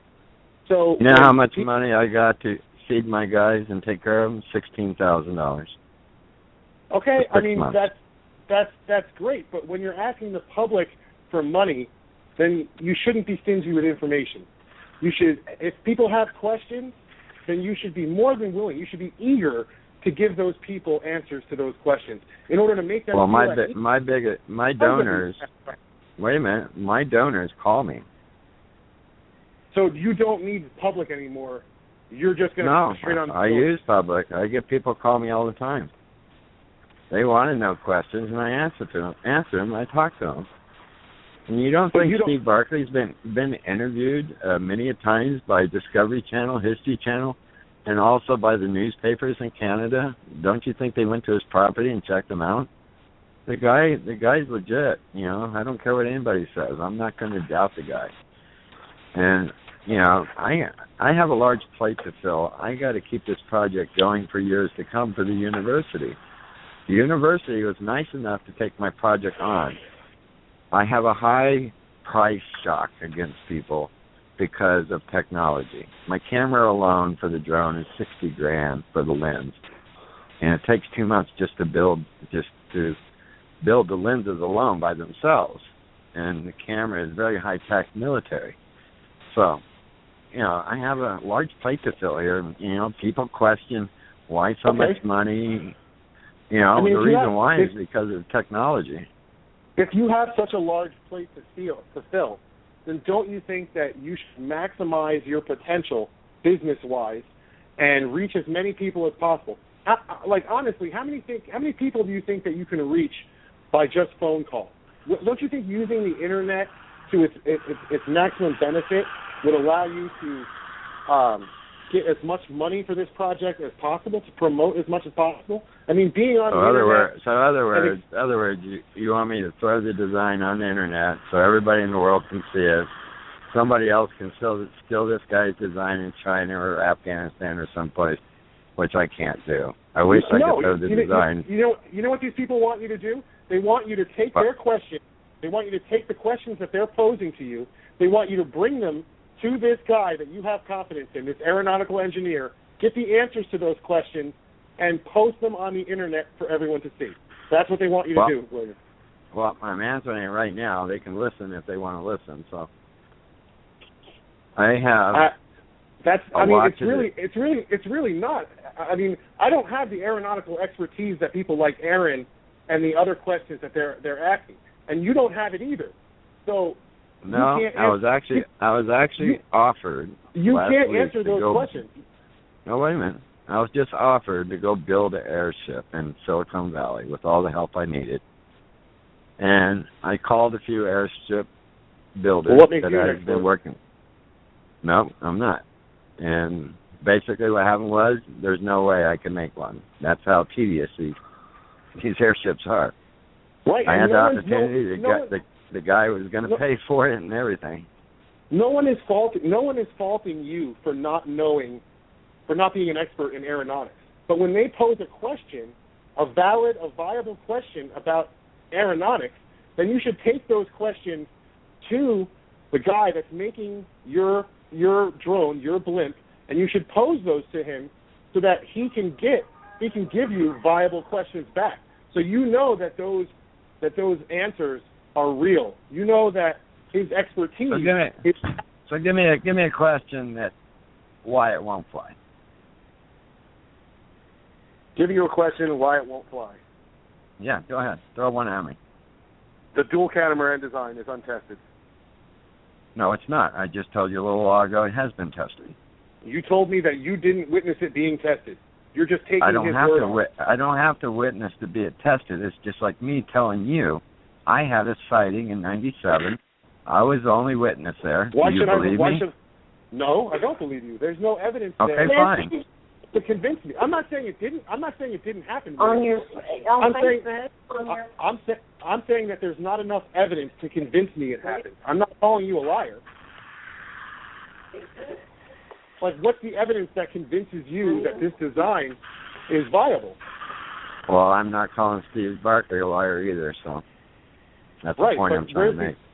But where's the evidence that you have of that gives you faith in him and his design? His expertise. I mean, that's not evidence. Say that. Well, what do you mean? What do you mean by evidence, man? They got it. They got a. They have like doing your research. They have a solar plane.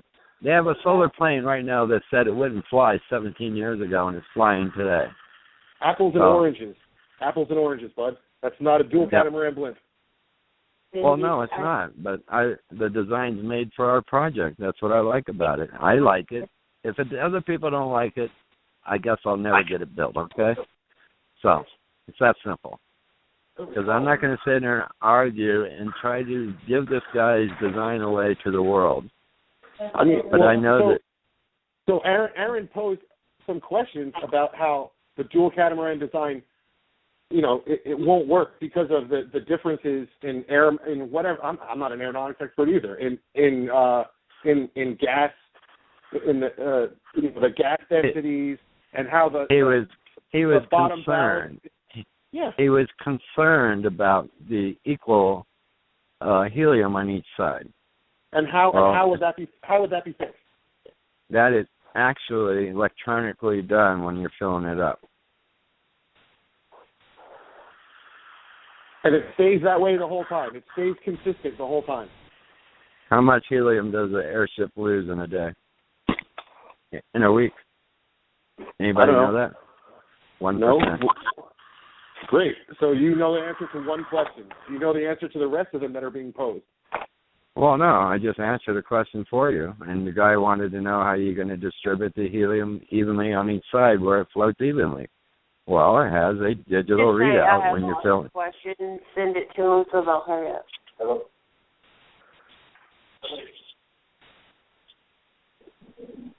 Hello? Hello, I'm here. There. Yeah, this is Don. I just had some questions about the design of the, I'm not sure what you're calling it, dirigible or blimp or airship. The questions I have, I'm an aeronautical hobbyist. I've been building and flying radio-controlled airplanes for about 30 years. And I have concerns about the maximum operating speed as far as the wind.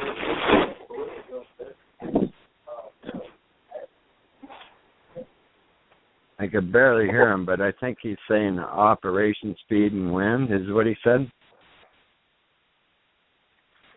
I think so. Hello? Okay. The aerodynamics on this has been made so it can go up into 25-mile-an-hour wind, and hopefully it's true. But I won't fly it in 25-mile-an-hour wind, probably 20 miles or less. But if you have just a single airship, it's hard to even fly in 15-mile-an-hour wind. And this is the reason why. You have double the surface area with a dual catamaran blimp. So why is that better than a single? Why do you mean double the surface area when you point it in towards the wind when the wind comes up? It doesn't matter. It's a dual catamaran. You have double the surface area as a single blimp now. Well, here's what people say. The wind's going to grab it, and you're never going to see it again. Here's what they say. Well, however, we have fail-safe systems. If it does float away or whatever, if the people... I don't think they're concerned about it flying away. I thought they were concerned about how now it's going to take more energy to move it, whereas why wouldn't you just go with a single blimp? Because it's aerodynamic. There's nothing showing on the outside. You don't have anything that's actually... A single blimp is more... A single blimp is more you have a gimbal underneath. You have the propellers underneath. You have engines underneath showing on the outside. This has none of that. There's no drag in the center. It's actually aerodynamic in the center because it's air propulsion, non-propeller. See, they take away on everything on the outside and put it in a chamber in carbon fiber. But it can't be more aerodynamic than a single blimp. So. Now, wait a minute. Can you take a single airship, stop it on a dime, and turn it in a circle on a dime? I can't because I don't have the license for that. No, I mean, can an airship do that? No. They have to go in a circle just like a plane. Can your airship do that? Yeah, it has fans and the tail fins. If you look at the design, it has two fans. How do you know? Huh? It hasn't been tested yet. How do you know that? What do you mean? I told you before. It's already been prototype made. If you don't believe me, that's fine. It's okay. It's all right. It's fine. I mean, that's not... I'm not going to keep going over and over and over because I didn't see it. All I know, it's been done before. All I know, the guy has the design. All I know, the guy's an expert at what he does. So. Hey, guys, can you hear me? Yeah. Yes. You can hear me? Hold on just a second. Of course. Yeah. For usually anything. I've got some questions. You were talking about, I was asking about the wind speeds, and you said blowing away and high winds. Well, flying a glider, if you're flying a glider at a higher wind speed than recommended, all you do is add weight. You add ballast to it to make it more stable in a high wind. Now, my question is the optics also. If you've got optics on that, all you're going to see is a pin dot, even if you're using FLIR at night, assuming you can fly it at night. You're not going to see anything but a dot from the air. You're not going to see appendages. Unless it why is that? Why is that? Well, it depends on your angle of incidence and your point of view, doesn't it? I mean, if you're at 8,000 feet, as you say, it'll go from 8 to 11,000 feet. Well, if you're that high, even with great optics, if it looks up, you're going to see a face with hair around it, and that'll be the shoulders. Now, if you're at a wait a minute. You don't. The name of the company is ICI, and you can look it up on the website and call the guy. He'll send you images of what his cameras can do. And also, we're working areas that actually we can see the ground a lot where these creatures exist. Now, we're going to follow these creatures through the woods is what we want to do and see where they go. And then the ground team actually goes where they were that night, and they start collecting evidence. This is all about collecting evidence, not going out trying to get a perfect shot of something. We want to collect evidence and show people they exist. That's all. We're not going to fly down and get right on top of them. We are a non-invasive research group. We're not here to harass them. We're here to stay. Huh? You're a Canadian group? Is that Canadian. The company, the airship company, is Canadian-based, yes. Are all the volunteers and researchers pretty much Canadian? Nope. Is that correct or no? No. No? Okay. Well, I'm just wondering, have you done background checks on your Canadian researchers? Because as I understand, the border won't let anybody go either direction that's got a felony. And I know I'm not going across the Canadian border unless I have to. Well, as far as your volunteers and researchers that want to come to America to work on the project, if it's in America, they can't get across. They won't even let them cross. We got people in Canada. There's nobody in Canada on our research team at all. I had one guy call. However, he was too far away. So, yeah, I just have questions. I understand it's an airship, but, you know, the Zeppelins were taken out of service because they weren't very airworthy at high speeds, at high wind speeds. No, they weren't. They weren't at all. I mean, that's why they grounded them, because they couldn't fly in high wind. Balloons don't go over 10 miles an hour if the wind's up. So it seems to me we're depending on the geography where you're at. I mean, where I'm at, if it's a calm day, it's 10 miles an hour. You're going to have just surface heating from the surface is going to heat and create an updraft, and it's going to, as you probably well know, it'll cycle over to a cooler area and come back down. So you're going to have downdraft, and you're going to have lateral winds because of it. And most of the time at higher elevations, it's going to be over excess of 15 miles an hour. And you got to remember one thing right now is that when you talk about lighter than air, it starts from ground level. So when I say 8,000 feet, that means if I'm at 4,000 feet, I can go to 4,000 feet if I'm at 8,000 feet. So if I can go to 10,000 feet, and I'm at 5,000 foot level, that means I can go to 5,000 feet high above the ground, because lighter than air starts from sea level. Now, on the air, how much weight can it carry? Do you know the payload? Well, the lens is 16 pounds. The camera system, what holds the camera system, I forget the name of it, the gyro and there's another word for it. It's custom made out of carbon fiber. And I think altogether that weighs about 18 pounds because it's custom made. I'm assuming there's a fail-safe to it? A fail-safe built into the autopilot? Oh, I have fail-safe. The engine's actually... If one engine goes out, I still have another one to fly on with the generator. If it gets out of sight, if it gets out of sight and I lose communication, it goes into homing pigeon mode, which is on most hectocopters. It'll come right back home on its own. I'm not flying the treetops like a lot of people think. Also, the engine system is really great because when one engine fails, it'll still fly the way it's set up. Yeah, any twin will do that. Yeah, any twin you can do that with any twin as long as you don't turn into the dead wing. Yeah, this is air propulsion, so it's a little different than propellers. Is that what it is? Huh? Ducted fans. Yes, they're inside the carbon fiber encasing where all the fuel is. Okay, well, so they're either jet-fueled turbines or they're ducted fans, which rely on air. No, they're ducted fans with generaters. Are they directional, or do they have ailerons and flapper-ons to make them turn left, right, up, and down? I'm questioning the design of the ship. No, you're fine. You're fine. I know exactly what you're talking about. Yes, you can point it either up, down. The tail fins are what makes it go left and right because we have fans in the tail fins. We've got two tail fins. And this way, you know, if we have to spin it to go back, we just turn on the tail fans. Okay, and it is radio controlled? Oh, yes. Is it 2.4 giga, or is it a wider band? Do you happen to know? I mean, I haven't looked at the specs, but I'm trying to get all these questions answered so I can. You know, I've done a lot. The system that they're putting on there gives me a 5-mile range.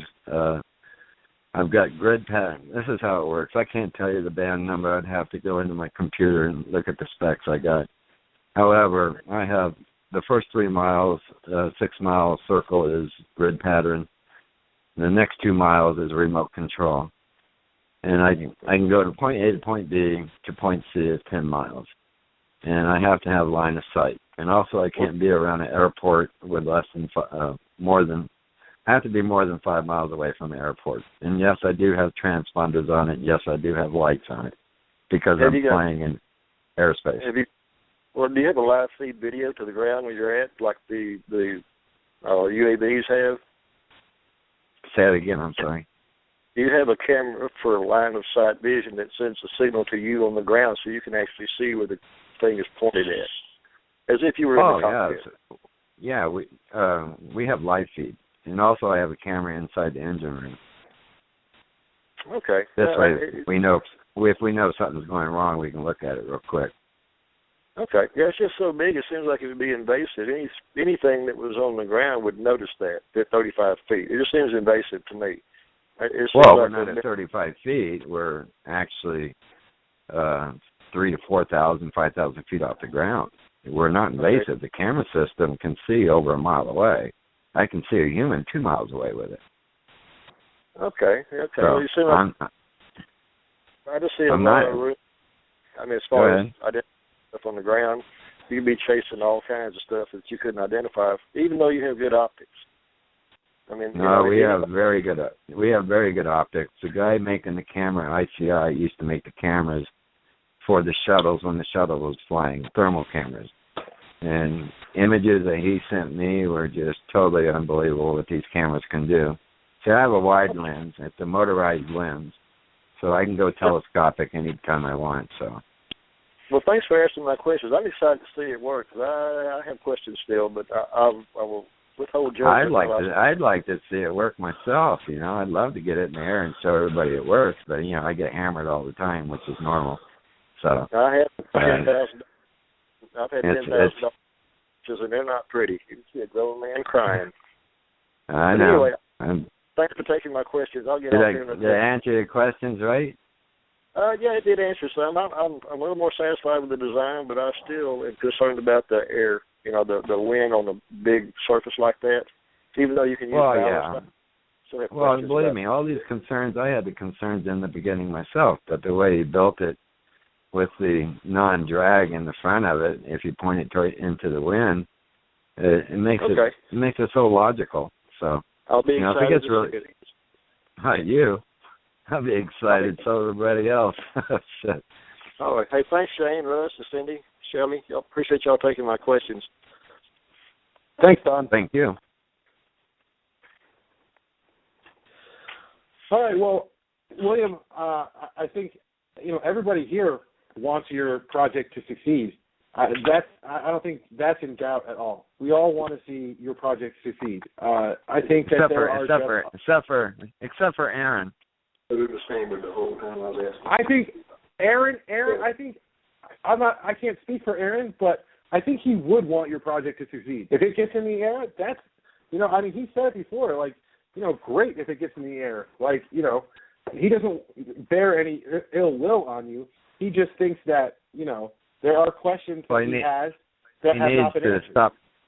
He needs to stop going after the jugular vein. So, like I said, he can call me and talk to me for hours if he wants. I'll explain everything to him in detail, actually, to him. And, he won't call or nothing. I don't mind if people call. Like Derek Randall said, call him. He'll talk to you. I do it all the time. So, if you don't want to call, I'm sorry. I'm old school. I hate computers. I rather talk to a person. But you're old school, but you're pitching a high technology project. Well, I'm old school when it comes to answering the phone. If you call me, I answer. There's no answering machine. If I miss your call, I call you back in 2 minutes. So I don't believe in what they do today when you try to call somebody and you get a tape recording or a secretary, they'll call you back later. Well, I answer my phone. I'm old school.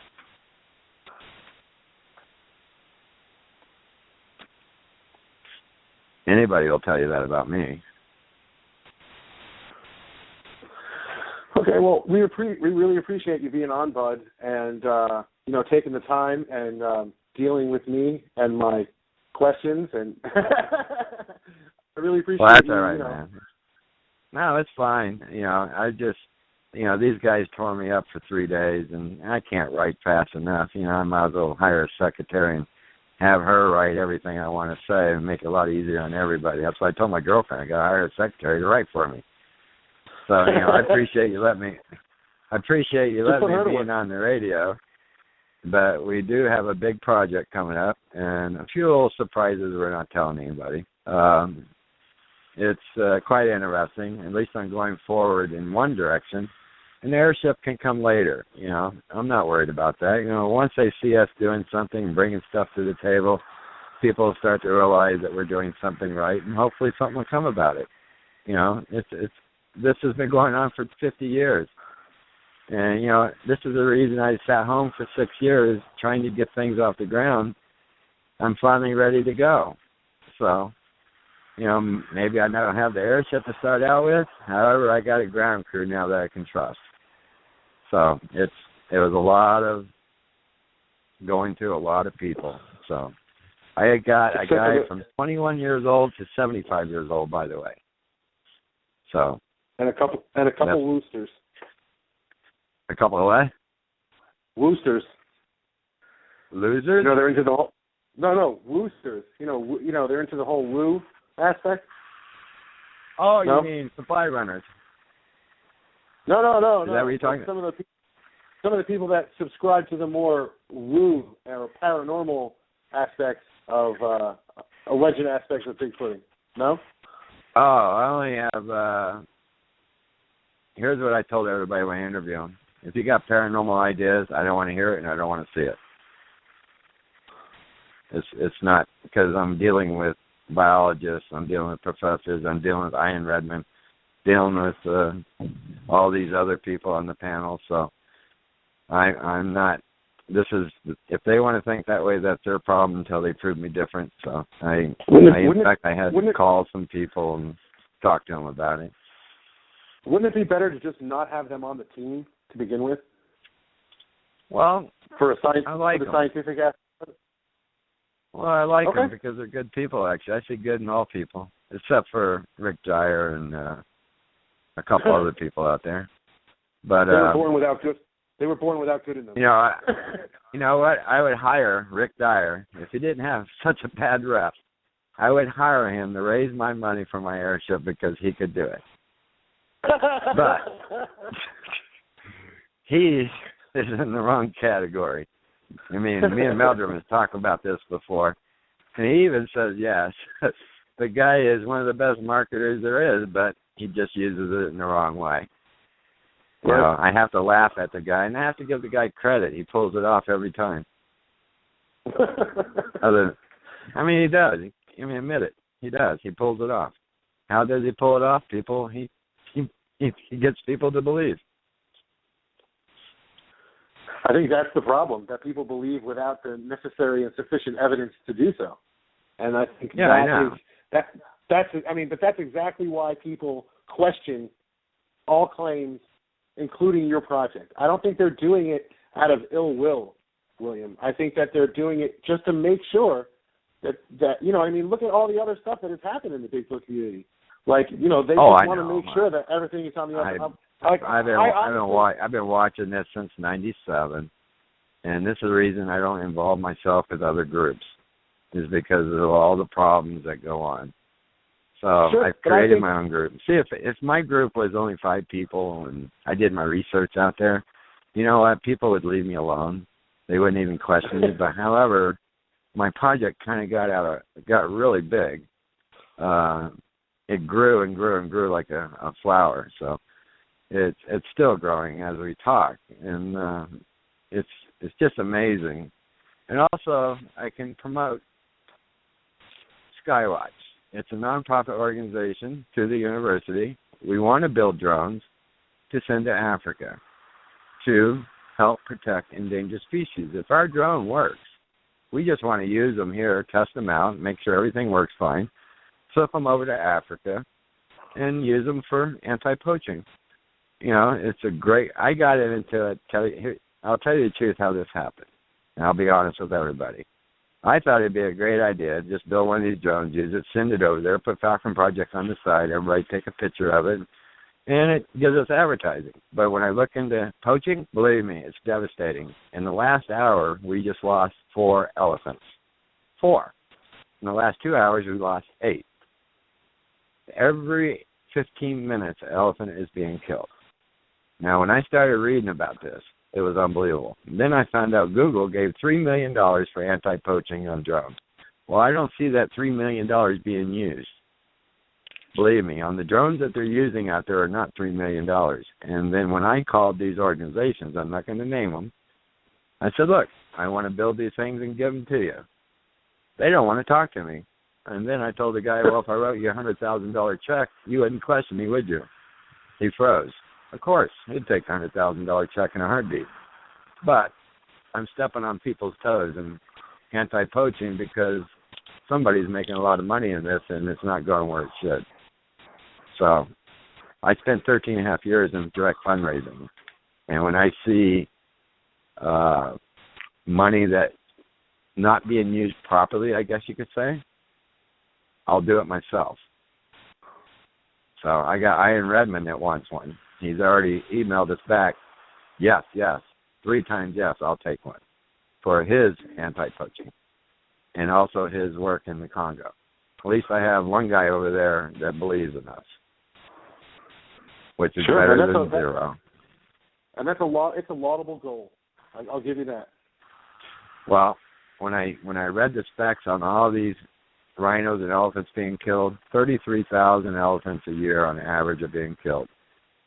Now, I have technology that these drones they're using are not worth what their money they're getting. I mean, the money that's being donated towards anti-poaching and drones is not worth the money that they're getting. So I want to send technology over there. So I'm promoting the Skywatch program. It is nonprofit through Idaho State University. The Falcon Project oversees it all to make sure it goes to the right place. We're not going to let organizations, there's an organization in Washington that don't even want to talk to me. Why? Because money? I don't know.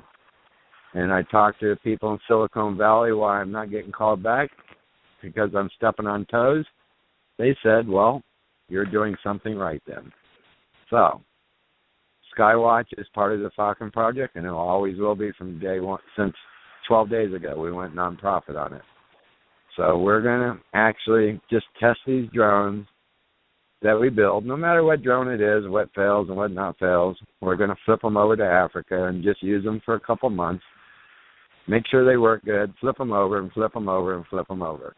So, you know, Falcon Project's not just about looking for Sasquatch. It is about preserving endangered species too. So it's I got into it just for a simple advertising thing, but my heart felt really bad how really bad it is over there and what's not being done. And I was very disappointed because this could have been done a long time ago. So just put it in your mind, every 15 minutes, an elephant gets killed. So is there anyone else at the university in the science department other than Meldrum that is overseeing the project? The whole panel is actually oversees it, and also the guy named Scott Turner oversees all the money. So I set it up where nobody can put their fingers in the money. I spent 13 and a half years in fundraising. So it's set up so tight that if nobody's going to waste any money at all. Zero. I don't even get paid for this. I haven't got no money. I'm poor. Well, I mean, besides the money aspect, I mean, just the science department aspect. Like, is anybody besides Meldrum from the science department on the panel or overseeing the project as a whole? You can call everybody over the panel. You know, you can email Ian Redmond. He knows about it. You can talk to Ben Nickel, Maya Lewinsky, Bill Munns. He's the guy that makes sure that nothing's fake. We have a guy I'll call.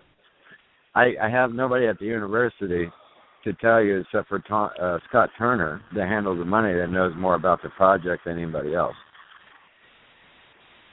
Oh, see, I mean that's why people. So, you know, it's people. You as the head of the project, you know, people would expect you to know those answers to those questions. I mean, that's why they ask those questions. No, I understand. I just get hammered all the time. I'm tired. I've been working night and day. I get phone calls 4 o'clock in the morning, and you know I got to answer. My phone's on 24/7. there's no way I can't answer them. And I mean, I get hammered on the internet, and I get tired of it. You know, I've been doing this for 6 years. You know, I'm finally getting something done. I got ground crew going out. It looks like I got some big benefactors coming in to help me out. Just because you can't get on the ground quick enough. My thing is, what is the government going to do if you got a 35-foot blimp flying over a national forest? 48 foot. Somewhere with the feds, I don't believe that they understand what he's doing. Well, what they don't understand is that I got to get permits to be able to fly over these forests. It's not like I can go out there and just fly, because I can't. I had to fight the FAA first before I can even ask the forestry to fly. So permission from the FAA was the first goal, but that took 2.5 years. You see, you got to understand, I knew I couldn't fly in the beginning over 400 feet, but I told people I could because I knew I'd find a way. And I did, because I kept persistent at it. So, you know, that was my main course, to fly. Nobody believed me that I could fly. Of course I could. Told them, I'll admit it right now. You told them something that wasn't true to begin with, though? It was true. But you didn't know that at the time. You just said that you told them that you could do that. I knew as a civilian. Let me put it this way. I'll word it differently. I knew as a civilian. Wait a minute. I knew as a. Let me finish. I knew as a civilian I couldn't fly over 400 feet, but I knew I could find a way to fly over 400 feet. So I knew. I kept it. I didn't give up. I didn't let the FAA destroy my idea. Okay. William, my question is with as big as your airship is, do you worry about the laws changing as things are going on, and that the FAA is going to try to stop you from doing what you're doing? Not just because it's so huge and it's you need to read the new rules. What the rules are on drones they're right now changing all the time. No, wait. I call the FAA all the time. Let me tell you what's happening. What's happening is, if you look at the new rules, it's 55 pounds or less. My drone is in a different classification. I am way up there, past the personal drone to fight. In fact, you can go to 500 feet now, actually. So you have a special permit, and I'm just talking about, national security and I'm not talking about a special permit. I'm underneath a government institution. I'm in a different classification than a citizen. That's the reason why the university was so important, because the FAA told me I had to be underneath a government institution to be able to fly above 400 feet. So your benefactor is underneath a special institution that allows you to do what you're doing? Yes, under research and development. Because he's doing research and development. And research and development on an unmanned aerial vehicle. What is your insurance requirements on that? Insurance? I tried to get insurance. Hang on a minute. We have to hold special insurance requirements because Don is a specialized a recreational flyer and hobbyist. That's true. Do they require that of you? I tried to get insurance for this for years now. And every aviation insurance company says I don't have to be insured because of what I'm doing for some reason. So I have to sign a form with it. Now, wait a minute. I got to sign a form with the university, non-liability. We all do. Okay. To keep it away from the university. That's where it's kind of iffy. That's where it's kind of iffy because we hold over $1 million worth of insurance for Don to fly. No, you hold $1 million. You hold $1 million worth of liability. Yes, correct. Yes, sir. Okay. Yes, I can get liability, but I can't get it in America. I have to get it overseas. Really? No, just go to the Academy of Model Aeronautics. Go to the Academy of Model Aeronautics and see what they say to you. Yeah. Well, my insurance company here. In Ohio. Well, my insurance company here for 2 years have been trying to find the insurance company to give me liability for my airship, and nobody will give it to me. They said there's none for it. It's not that they won't give it. Go to the AMA and see what they say. Have you tried them yet? Okay, hang on. I'll write it down. I'll be glad to call them, finally. Believe me, I call. That is really important for you. I mean, of like course it is. I've been trying to do this for years. Successful. This is how I learn. It's from other people sometimes. And that's the way you learn. Exactly. We all do. But my insurance company spent 2 years trying to get me insurance. Okay. Don so says the AMA. Tell him. The Academy I already got it.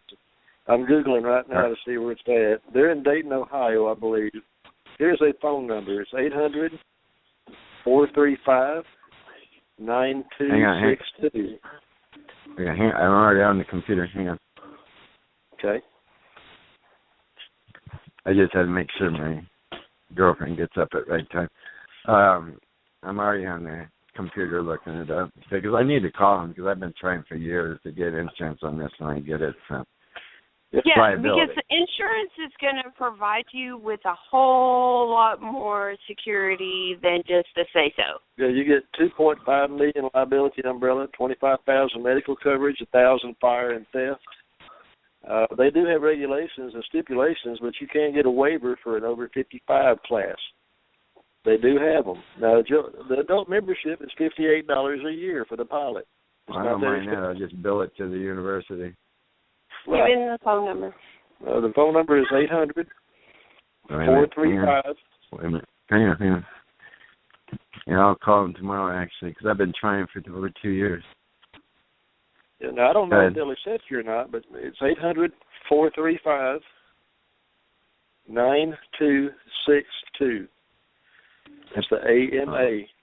Yeah, I already got that part. Yeah. They might not accept me because the other aviation people wouldn't. Well, these people, their whole specialty is, their whole thing is radio controlled. That's all they insure is radio control. Oh, okay, that's probably the reason why. Because that's all it is. Aviation insurance liabilities is what I've been calling. I think I want to say it's Muncie, Indiana, is where it's at, but I can't say for sure. And I'm looking. I just know I send my money in every year. No, that's cool. Card. I've probably been calling the wrong people all this time. Nobody wanted to give me the right people, so believe me. And they're not going to give you the information to the right people. I mean, William, we want you to be successful, but we want you to have all your avenues cleared up and regulated and exactly where they need to be. It's not me. It's actually the university. They want to protect themselves. Well, yeah. They'll send you a monthly magazine, too. Well, we have they said my ship would land in the woods and burn the woods up. However, we have halogen inside the engine room. So if it does catch on fire, it goes right out and then let it drift and wherever it lands. So. That's cool. On that work. What kind of fuel and how much does it use, or how much can it fit? It's alcohol and it's 6.5, 7 liters, and that's it. And that'll last 4 to 6 hours. Is it alcohol or does it have a blend? Is it No, it's alcohol, pure alcohol. It's straight alcohol on a ducted fan. Huh? It burns kind of hot. Oh, that's okay. The fuel that we use is like it could be anywhere from 6% to 25% nitro. Well, mixed with alcohol. That's the blend that normal flyers use on ducted fans. We're just trying to stay green. That's all. That's all we're trying to do. It's not my idea. It's Barclay's idea. So I'm sure he knows what he's doing. So when you say I sure hope so. When you say 4 to 6 hours, weren't you originally touting this as a UAV or a blimp that could stay in the air indefinitely or something like that? or for longer periods of time? I needed fly time. I needed the fly time, and the reason why is because you get on top of the subject. See, I looked into everything. I looked into remote control planes, helicopters, you name it, and hectocopters. You know what? A model plane has to come back around and videotape it again. A hectocopter only has about 19 minutes lifetime, and they're getting pretty good. They're getting up to 30 minutes, actually. But you're way out in the middle of the woods, and you have to bring it in, change batteries all the time. And you'd have to have like 20 of them just to keep them going, relay them all the time. So if you get on a subject and you want to stay on it, say if I get one on 4 in the morning, I got a couple hours left of flight time, I want to see where it goes. Flight time is very important. That was my only concern when I got into this, is flight time. And also to be able to hover, because I want to stay on top of the subject. I don't want to have to keep flying back and forth. So I had to find something that acted like a helicopter, and also quiet, too. So, there was a lot of things that I needed. I thought I was asking for too much, actually. However, bless Steve Barkley, he had the perfect idea. So, and he's not even a believer in Bigfoot, so, or Sasquatch. So what is the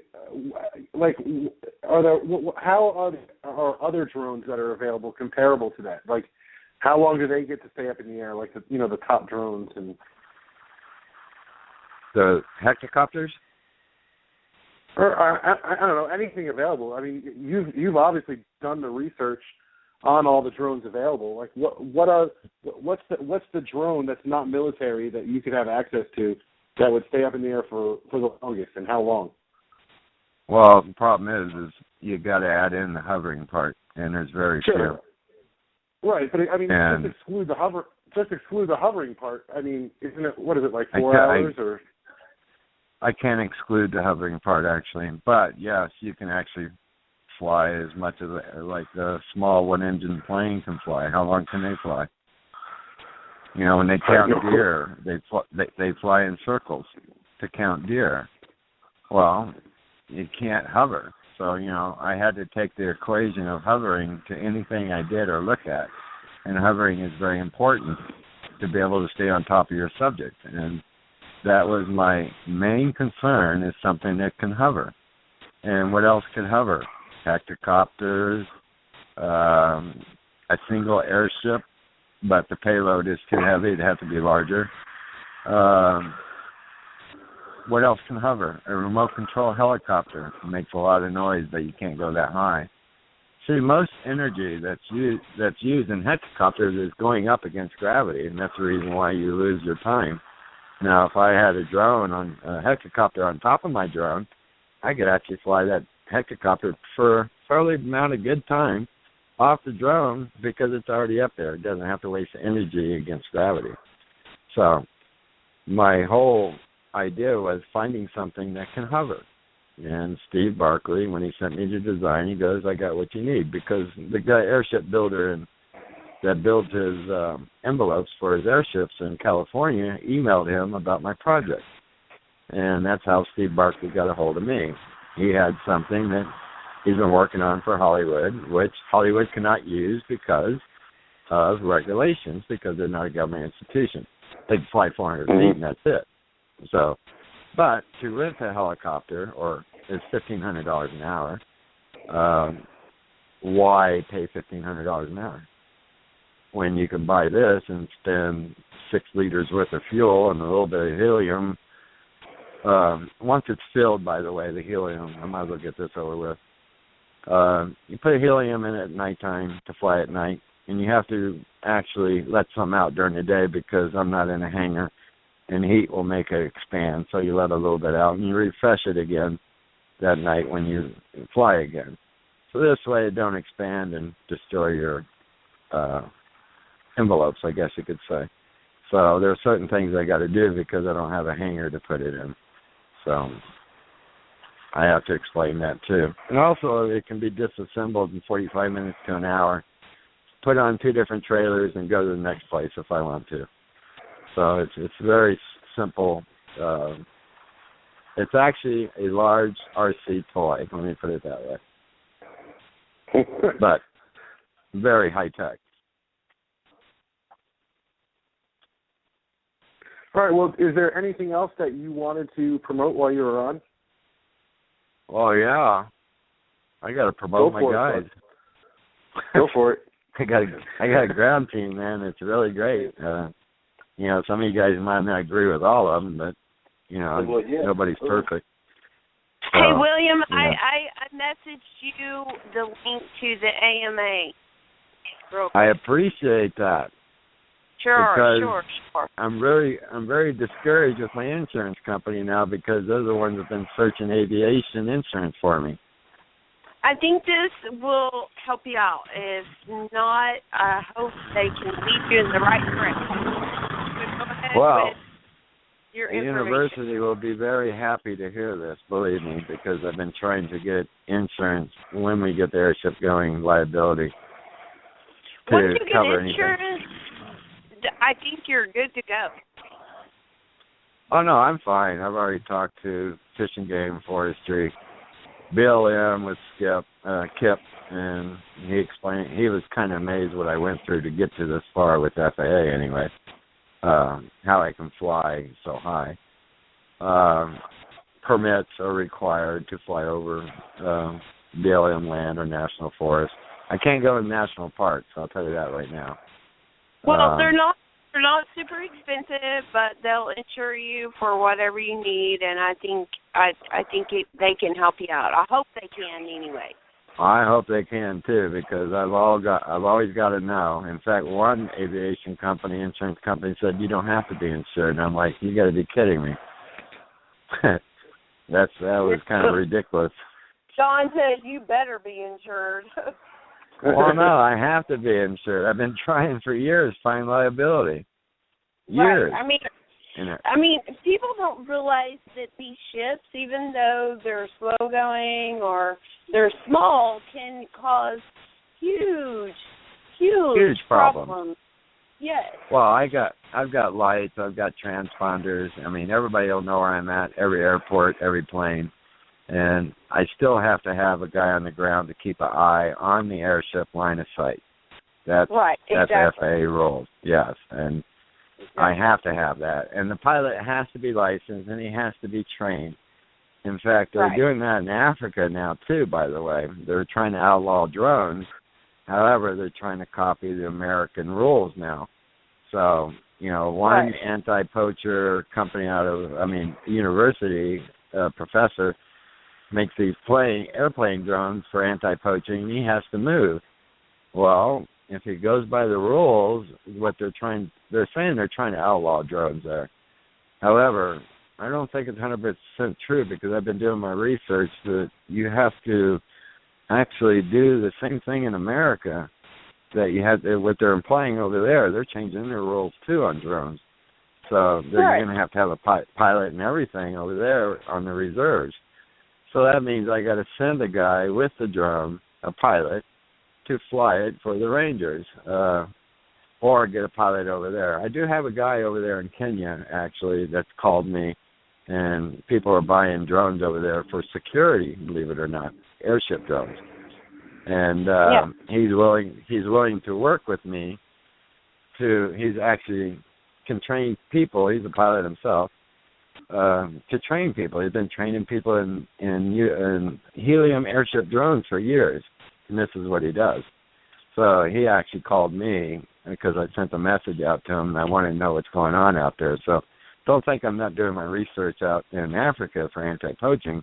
I want to be prepared when I get out there. So I'm actually working night and day on this stuff every day, actually. We wish you the best of luck, and we want you to be successful. We just have lots of questions, that's all. Well, I just hope I answered at least a few of your questions. You did. Okay. I have more answers to come as I go along. You know, once we start building, we're actually going to film. Once we start building, we're going to film it, time-lapse it. So, dude, If you should do that as a documentary in itself. That's what we're doing. We're doing a documentary on everything we do. Everything is going to be, we're videotaping everything we do. The ground crew, everything is going to be recorded on paper or video. All my supply runners are going to have GoPros. We are going to film everything. We're going to document everything. We're going to document the airship being built. This has been planned for many years. So I can't wait till that comes out. We're documenting everything. So this way, people can see where I started at. So, I started from nothing. And hopefully it ends up to be something. Yeah, that'll be a great project in itself, bud. No, that's been in the plan from day one to document everything once we get going. So, good, great to hear. That's always been there. We're doing a documentary on our whole project. I mean, from day one, once we get started. And our ground crew, like I said, we're going to document everything we do out there.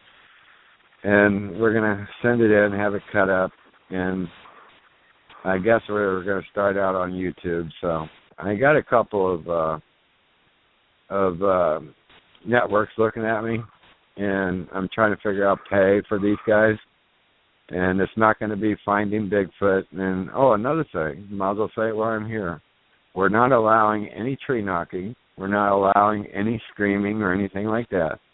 We're going to work in a controlled environment where this stuff comes naturally. So, we're not out there where every time a limb breaks, that's Bigfoot or Sasquatch. These guys, like I said, have a protocol. And if they don't go by the protocol, I'll pull them out. And they all know this because I've talked to every one of them. I have no problem with pulling somebody out in a heartbeat.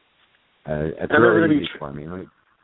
They're going to be trained in evidence collection. They're going to be trained in evidence collection. Like there's a workshop. Oh yes, we have a workshop for about a week and a half to 2 weeks before they go out in the field. In fact, the workshop is going to be in the field, and I'm having people come in to train everybody how to use the cameras. I got a crew coming in from LA to teach them how to use the day cameras. I got a guy that's really good with FLIR. How to use FLIR is donating cameras to us. They were very nice to me, actually. More nicer than I thought they would be. In fact, it kind of scared me, actually. No, they were too nice. All they said, as long as you leave FLIR on there, we don't care. They give me a lot of equipment, actually. But we do need, I'm trying to find equipment and let people know for my ground crew. I need tents, sleeping bags, and backpacks. Either I have to buy them or I get them donated. I don't know how I'm going to do it. Did you want to give your number on air in case anybody wants to call you? Oh, yeah. 435-215-3054. 435-215-3054 or William Allen Barnes at yahoo.com. My number is posted all over Facebook. Always has been. People told me I was crazy, that crazy people would call me. However, not one crazy person called me yet. Still waiting for that phone call, so this don't happen. Are any of the Idaho State University science team, are they going to be involved in training for evidence collection with the ground crew, or no? Well, I have Meldrin coming out, and also there was a concern about my ground crew to be armed. Well, here's the way I look at it.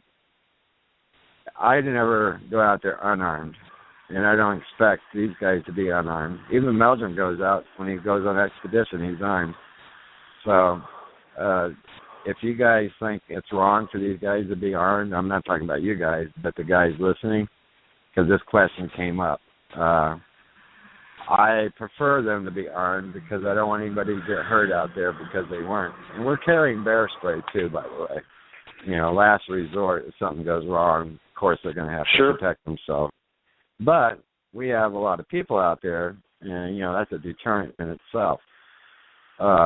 We are in grizzly country where we're going. I can't disclose where we're going. It's very remote. I don't want people hiking out there. If they do, have fun. Only the supply runners will know where we're at. And Cadell, Cindy Cadell is my supply coordinator. And, you can email her on Facebook or whatever. She will tell you where to call, where to go, and set up a time if you guys want to help out. I'll feed everybody. I'll make sure they're taken care of. And once we get too far out there, we'll have a relay camp.